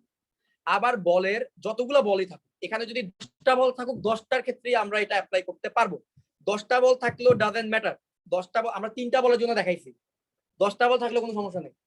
এটা বলতেছে যে যতগুলা বলই থাকুক তাদের প্রত্যেকের আনুভূমিক উপাংশর যোগফল হবে তাদের লব্ধির আনুভূমিক উপাংশের সমান। আবার প্রত্যেকের উলম্ব উপাংশের যোগফল হবে তাদের লব্ধির উলম্ব উপাংশের সমান। তাহলে এই দেখো তো, এখানে যা করলাম, পি কস থিটা পি যোগ কিউ কস থিটা কিউ যোগ আর কস থিটা মাইনাস থিটা আর, এটা হচ্ছে আমাদের 3টা বল ছিল, এই 3টা বলের আনুভূমিক উপাংশের যোগফল। এটা হচ্ছে আমাদের লব্ধি, হচ্ছে এফ বল হচ্ছে আমাদের লব্ধি, এই লব্ধির আনুভূমিক উপাংশের সমান। আবার 3টা বলের উলম্ব উপাংশের যোগফল হচ্ছে লব্ধির উলম্ব উপাংশের সমান। এখন তোমাদের মনে প্রশ্ন আসতে পারে, তাহলে ভাই এটার সাহায্যে কিভাবে আমরা 3টা বলের লব্ধি বের করতে পারবো? সেটাই মানে আমরা একটু দেখবো।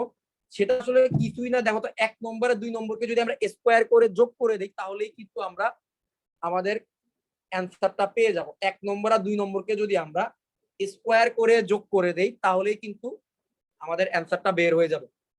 তাহলে আমরা এফ এর ভ্যালুটা বের করে ফেলতে পারবো না। এফ হচ্ছে আমার লব্ধি, বা যেটাকে আমরা দুইটা সিনারিওতে আর বলতাম, সেটা হচ্ছে এফ। তো 1 নম্বর আর 2 নম্বরকে যদি তোমরা আসলে স্কোয়ার করে যোগ করো, সেই ক্ষেত্রে যা পাবা সেই ফর্মুলাটা আমি লিখে দিতেছি, আমি প্রমাণ দেখাই দিচ্ছি না, ফর্মুলাটা লিখে দিতেছি ডিরেক্ট।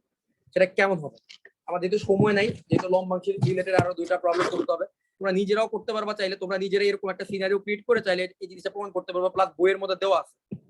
ঠিক আছে, পি কিউ আর 3 ডিরেকশনে কাজ করতেছে, তাদের লব্ধি তাহলে কত হবে?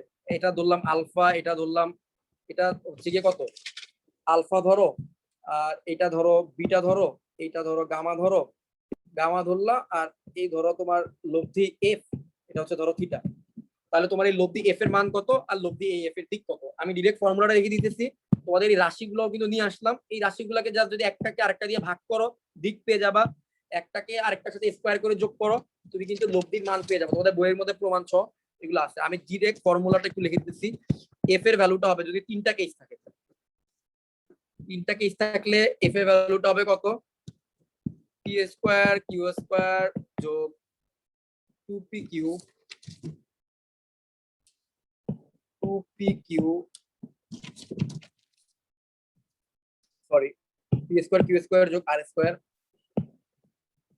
যোগ 2pq into cos of P আর কিউ কে যখন তুমি গুণ করবা, পি আর কিউ এর মধ্যবর্তী কোণ যোগ 2qr, কিউআর আর কে যখন গুণ করবা, তখন কিউআর আর এর মধ্যবর্তী কোণ যোগ 2pr, pr কে যখন ইয়া করবা, তখন হচ্ছে গিয়ে কত আসবে, এখানে একটু ভুল করি, কজ দিয়ে নেই, যোগ 2qr cos of qr r এর মধ্যবর্তী কোণ যোগ 2pr cos of pr r এর মধ্যবর্তী কোণ। এটা হচ্ছে কি ফর্মুলা। তাহলে এটা হচ্ছে কি আমাদের লম্বাংশের ফর্মুলা। এটাকে তুমি এক্সটেন্ড করতে পারবা pqr, আমি 3টা বলের জন্য ফর্মুলা দেখাইলাম, ফর্মুলা যে কোনো বলের জন্য এটা সত্য হবে, ঠিক আছে। বাট তোমাদের বই সাধারণত 3টা বলের বেশি প্রবলেম হয়তোবা থাকে না এখানে, ঠিক আছে। তাহলে এই হচ্ছে আমাদের লব্ধির মান। তো আশা করি লব্ধির মানের জায়গাটা ক্লিয়ার হয়েছে। ওকে, যদি এটা 90 ডিগ্রি লম্বাংশের ক্ষেত্রে হয়, ঠিক আছে। সেখানে আমরা একটা প্রবলেম দেখি, তোমাদের বইয়ের একটা প্রবলেম দেখি লম্বাংশ করা যায় কিনা। সো এই হচ্ছে লম্বাংশের ফর্মুলা। সেখানে একটা প্রবলেম দেখি, হচ্ছে একটি বিন্দুতে পরস্পর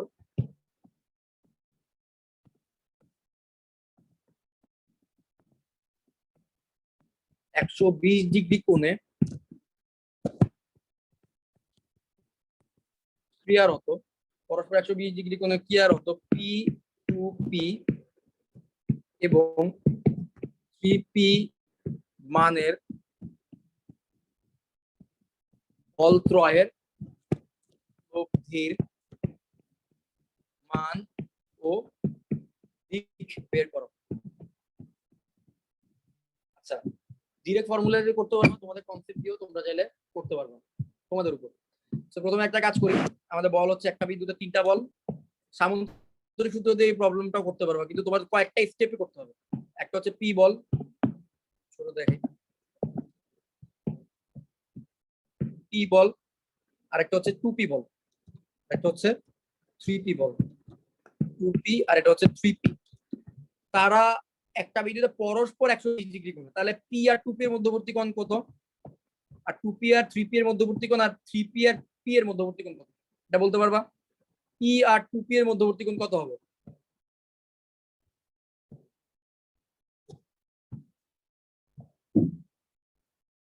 হ্যালো, 120। 120। 2p আর 3p এর মধ্যবর্তী কোণ হবে 120, আবার p আর 3p এর মধ্যবর্তী কোণ হবে 120, কারণ বলছে বল ত্রয় পরস্পর 120 ডিগ্রি কোণে ক্রিয়া। এখন আমাদের লব্ধির মান আর দিক বের করতে হবে। সো কাজটা খুবই সিম্পল, আমরা একটা কাজ করব, আমরা ধরে নিলাম আমাদের লব্ধিটা হচ্ছে গিয়ে, দেখো লব্ধিটা দেখাই দিচ্ছি, দেখো তোমরা নিজেরাই এখানে অ্যাপ্লাই করতে পারবা। ধরে নিলাম যে আমাদের লব্ধিটা কত, আমাদের লব্ধিটা হচ্ছে লব্ধি, বললাম এটা হচ্ছে আমাদের এফ। লব্ধিটা হচ্ছে থিটা ডিগ্রি কোণ করছে। কিভাবে আসলে বের করে এই প্রসেসটা এখন শিখো। এটা যদি সামান্তরিক সূত্র দিয়ে করতাম তাহলে আমাদের 2 বা 3টে অনেকগুলো ধাপে করতে হতো, বাট এখন আমরা একসাথে কিভাবে করবো। তো প্রথমে আমরা দেখব যে পি বলের দিকে লম্বাংশ, পি বলের দিকে লম্বাংশ বের করব, পি বলের দিকে লম্বাংশ, তারপরে হচ্ছে পি বলের লম্ব দিকে লম্বাংশ। বলতো পি বলের দিকে লম্বাংশ হইলে লম্বাংশ অনুযায়ী আমি কি লিখতে পারবো, এফ ইন্টু কস কত ডিগ্রি বসাইতে হবে, এফ ইন্টু কস কত ডিগ্রি বসাবো, পি বলের দিকে লম্বাংশ অ্যাপ্লাই করলাম, এফ ইন্টু কস কত ডিগ্রি হবে, থিটা। Cos theta. হ্যাঁ, এবার যাকে জিজ্ঞেস করবো সে বলবা। তাহলে এইটাই ইকুয়াল আমি কত লিখতে পারি, আমার বাকি যে বলগুলো আছে প্রত্যেকটা বলের ওই ডিরেকশনে কস আর কোণ এরিয়া। তাহলে এখন বলো তো পি ইন্টু কস কত আসিয়া, বলো তো পি ইন্টু কস কত ডিগ্রি বলবো আমরা, F cos theta is equal to হবে পি কস কত ডিগ্রি যোগ 2p cos সামথিং হবে যোগ 3p cos সামথিং হবে। এখানে বলো তো p ইনটু cos কত ডিগ্রি হবে? 0 ডিগ্রি। ও সম্ভবত আমাদের সাথে নাই নাকি?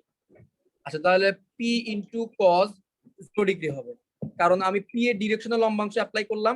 p এর ডিরেকশনে p কিন্তু p এর সাথে 0 ডিগ্রি কোণ তৈরি করছে। এবার 2p p এর সাথে কত ডিগ্রি কোণ তৈরি করছে? 120 ডিগ্রি। 3p p এর সাথে কত ডিগ্রি কোণ তৈরি করছে? মাইনাস 120 ডিগ্রি না, মাইনাস 120 ডিগ্রি। তাহলে দেখো f cos থিটা বের করা শেষ। cos 0 ডিগ্রি মান কত? cos 0 ডিগ্রি মান হচ্ছে 1, তাহলে হচ্ছে f cos theta is equal two p cos 0 degree মানে হচ্ছে p যোগ 2p cos 120 degree. cos 120 degree মানে হচ্ছে মাইনাস হাফ, তাহলে মাইনাস হাফ বসাইলে 2 ইনটু মাইনাস হাফ যোগ 3p into cos minus 120 degree. cos minus 120 ডিগ্রির মানও কিন্তু cos মাইনাস 120 ডিগ্রি মানে হচ্ছে cos 120 ডিগ্রি লেখা যায়, আবার cos 120 ডিগ্রি মান হচ্ছে গিয়ে মাইনাস হাফ, তাহলে এটাও হবে যোগ 3p into minus half.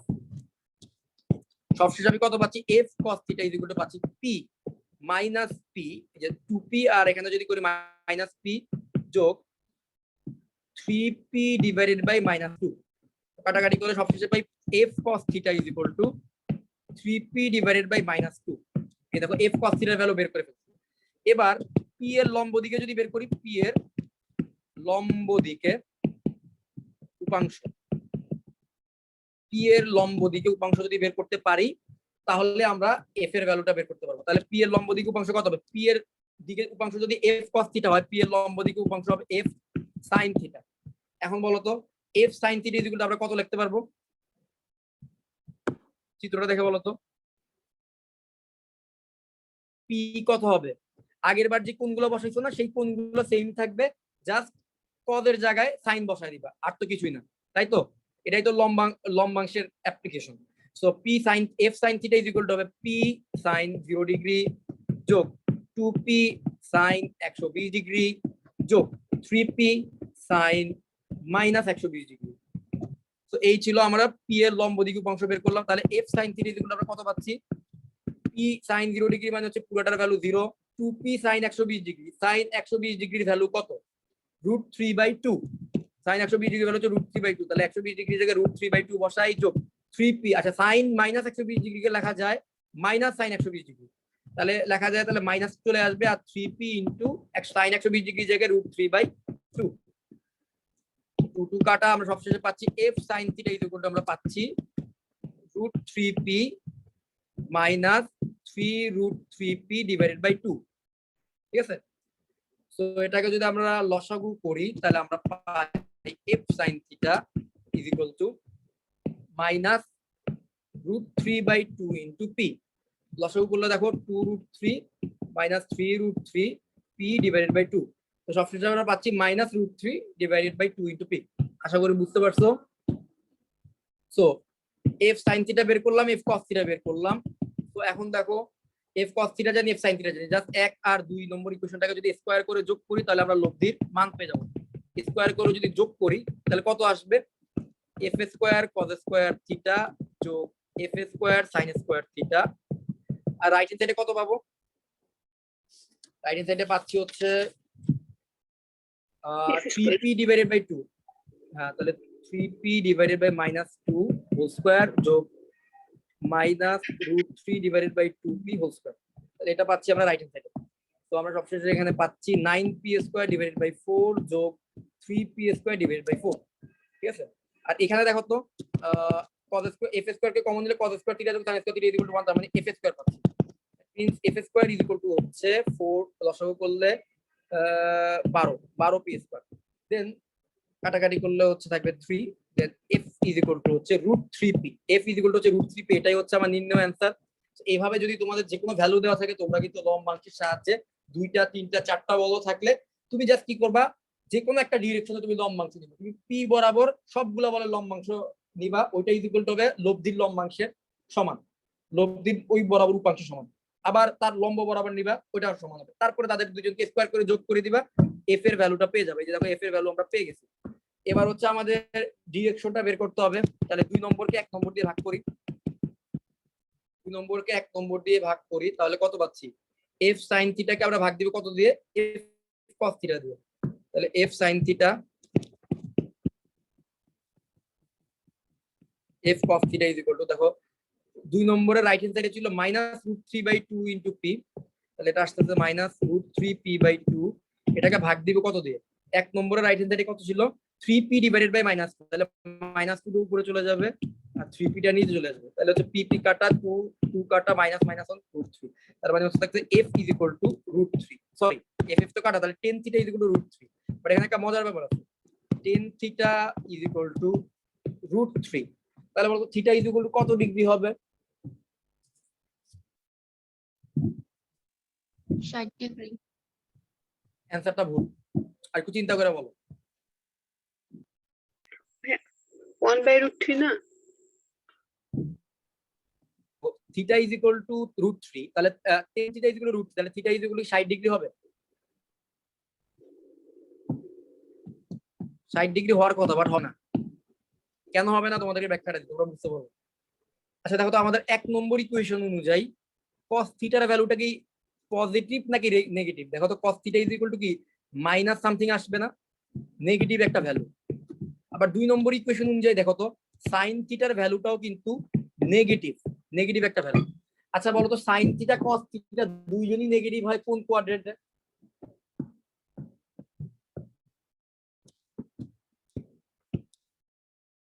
Third কোয়াড্রেন্টে না?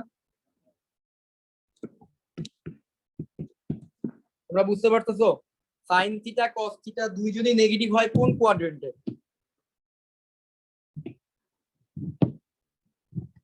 জি ভাইয়া, থার্ড Hello? কোয়াড্রেন্ট। তাহলে থার্ড কোয়াড্রেন্টের কোনটা যদি তুমি বের করতে চাও তাহলে তোমার কি করতে হবে? 180 ডিগ্রি যোগ করে দিতে হবে না? হ্যাঁ, এটা তো 60 ডিগ্রি আসার কথা, তো ওই 60 ডিগ্রিটা এটা হবে 10 180 ডিগ্রি যোগ 60 degree, that means θ is equal to হচ্ছে 240 ডিগ্রি। 240 ডিগ্রি হবে, তার মানে আমাদের লব্ধিটা বেসিক্যালি p এর সাথে আমাদের লব্ধিটা 240 ডিগ্রি কোণ করে থাকবে। p এর সাথে লব্ধিটা 240 ডিগ্রি কোণে থাকবে। তাহলে এটাই ছিল আমাদের লম্বাংশ ব্যবহার করে একটা প্রবলেম হ্যাঁ। সলভ। ঠিক আছে? হ্যাঁ, tan θ = 1/√3 আসে না? উপরে ও সরি সরি সরি, এটা 1/√3 আছে, তাহলে এটা 1/√3 আছে, সরি এটা 1/√3 আছে, তাহলে ওই সাথে জাস্ট কি করবা, ওইটা হচ্ছে কি 1/√3, তাহলে 180 ডিগ্রির সাথে 30 ডিগ্রি যোগ করবা, তাহলে এটা 210 ডিগ্রি। আচ্ছা বলো তো লম্বাংশকে অ্যাপ্লাই কিভাবে করতে হবে এটা বুঝতে পারছো? ভাইয়া বুঝছি। আচ্ছা দুইটা প্রবলেম আছে আমাদের, জাস্ট 10 মিনিট সময় লাগবে দুইটা প্রবলেম করতে, লম্বাংশ অ্যাপ্লাই করে। এই দুইটা প্রবলেম করে দেবো, 10 মিনিট একটু বেশি লাগতে পারে, 20 মিনিট। আজকে করতে পারবা? দুইটা প্রবলেম আছে ভাইয়া আজকে ছুটি দেন না। আচ্ছা, আমার নিজেরও আজকে প্রবলেম আমার আরেকদিন করাবো, খেয়াল রাখো। একটু কষ্ট করে করো নাকি? আচ্ছা।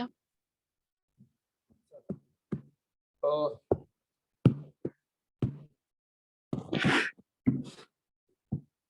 পাগল হয়ে যাবো আজকে। আমরা আবার 5টা থেকে একটা ক্লাস। পি মানের 3টি বল একটি বিন্দুতে এরূপভাবে কাটা আছে। পি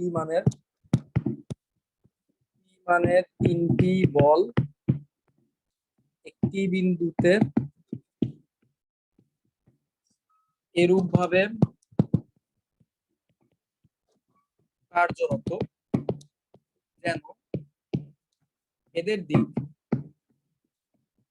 দিক ত্রিভুজ ABC এর CA এবং AB বাহু সমান্তরাল।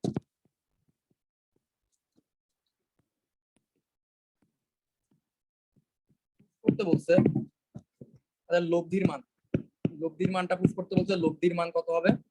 লব্ধির মান হবে কি p into √3 - 2 cos a minus 2 cos b minus 2 cos c। এই জিনিসটা হচ্ছে কি প্রমাণ করতে বলছে, ঠিক আছে?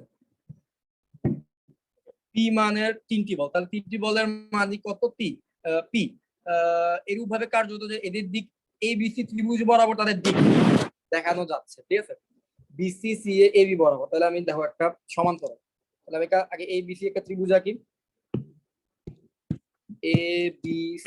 ABC ত্রিভুজের, হ্যাঁ ঠিক আছে, তাহলে ABC ত্রিভুজের তাহলে প্রত্যেকটা বলই কত? p করে। প্রত্যেকটা বাহু বরাবর যে বলগুলো ক্লিয়ার হতো তারা p করে ক্লিয়ার হতো। হ্যাঁ, ABC ত্রিভুজের BC CA এবং AB বাহুর সমান্তরাল, ঠিক আছে? তাহলে BC CA, তাহলে এই হচ্ছে BC বাহু, এই হচ্ছে গিয়ে CA বাহু, এই হচ্ছে গিয়ে AB বাহু। তাহলে এই 3টা বাহু, তাহলে আমাদের যে p মানে 3টি বল একটি বিন্দুতে, ভালোভাবে খেয়াল করে, একটি বিন্দুতে ক্লিয়ার হতো, জাস্ট তাদের ডিরেকশনটা হবে গিয়ে, একজনের ডিরেকশনটা হবে BC বাহুর সমান্তরাল। তোমরা ভেক্টরের ক্ষেত্রে তোমরা নিশ্চয়ই এই নিয়মটা জানো যে ভেক্টরের ক্ষেত্রে যদি সমান্তরাল হইতো তাহলে এই যে BCটা যেই বরাবর আছে ওই বরাবর আমি তাহলে একটা বাহুকে লিখলাম p, 3টা বাহু p করে, এই হচ্ছে একটা বাহু BC এর সমান্তরাল। আরেকটা বাহু কার সমান্তরাল? আরেকটা বাহু হচ্ছে C এর সমান্তরাল। C এর সমান্তরালটাকে দেখো তো, এই হচ্ছে কি দেখো তো C এর সমান্তরাল হবে, তাহলে এরকম একটা বাহু হবে, এরকম একটা বল হবে, তাই তো?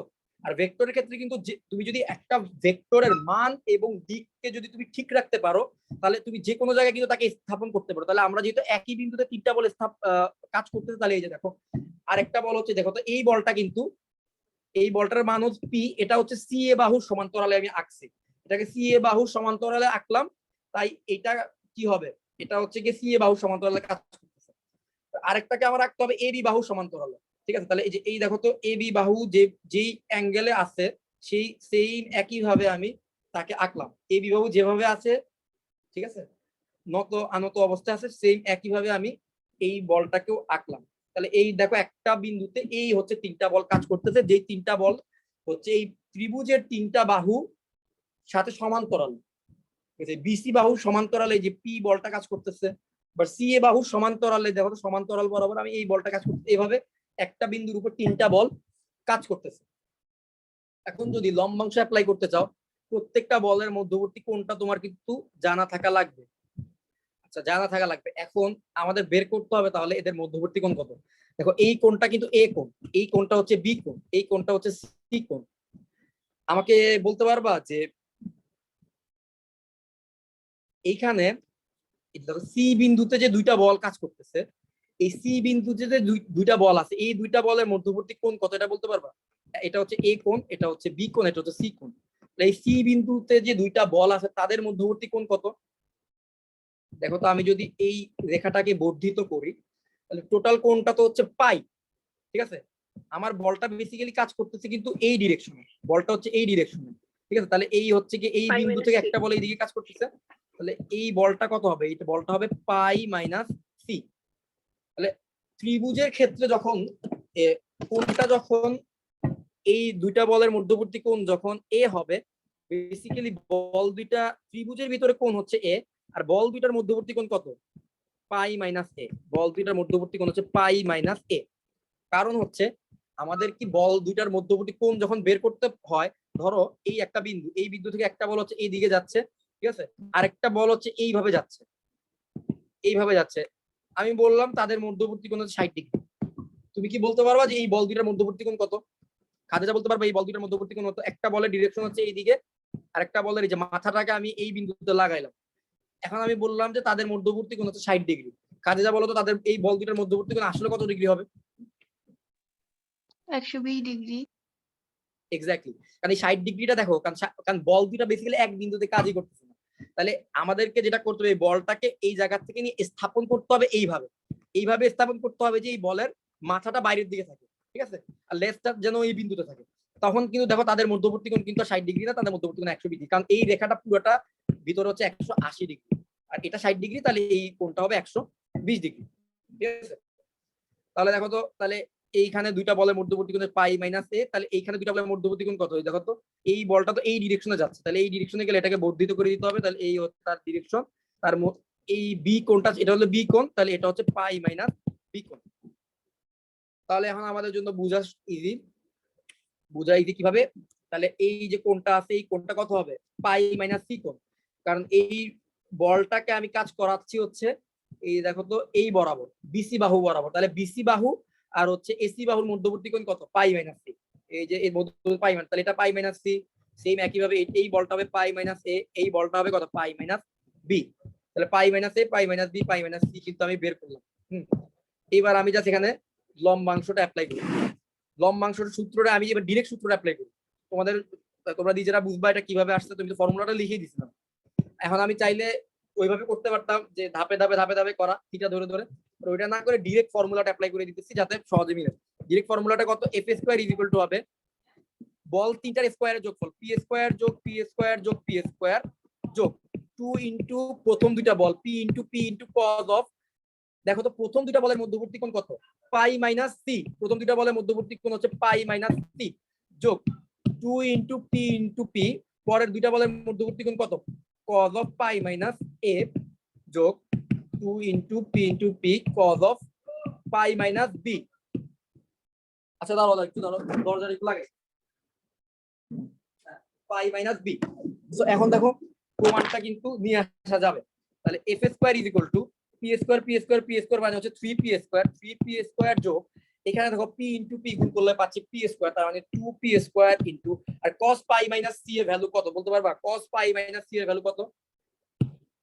cos পাই মাইনাস সি এর ভ্যালু কত হবে? হ্যাঁ, ভেরি গুড। তাহলে cos পাই মাইনাস সি এর ভ্যালু হবে minus 2p square cos c, আর এটা কত হবে? এটা হবে minus 2p square cos a, ওইটা হবে হচ্ছে minus 2p square cos b।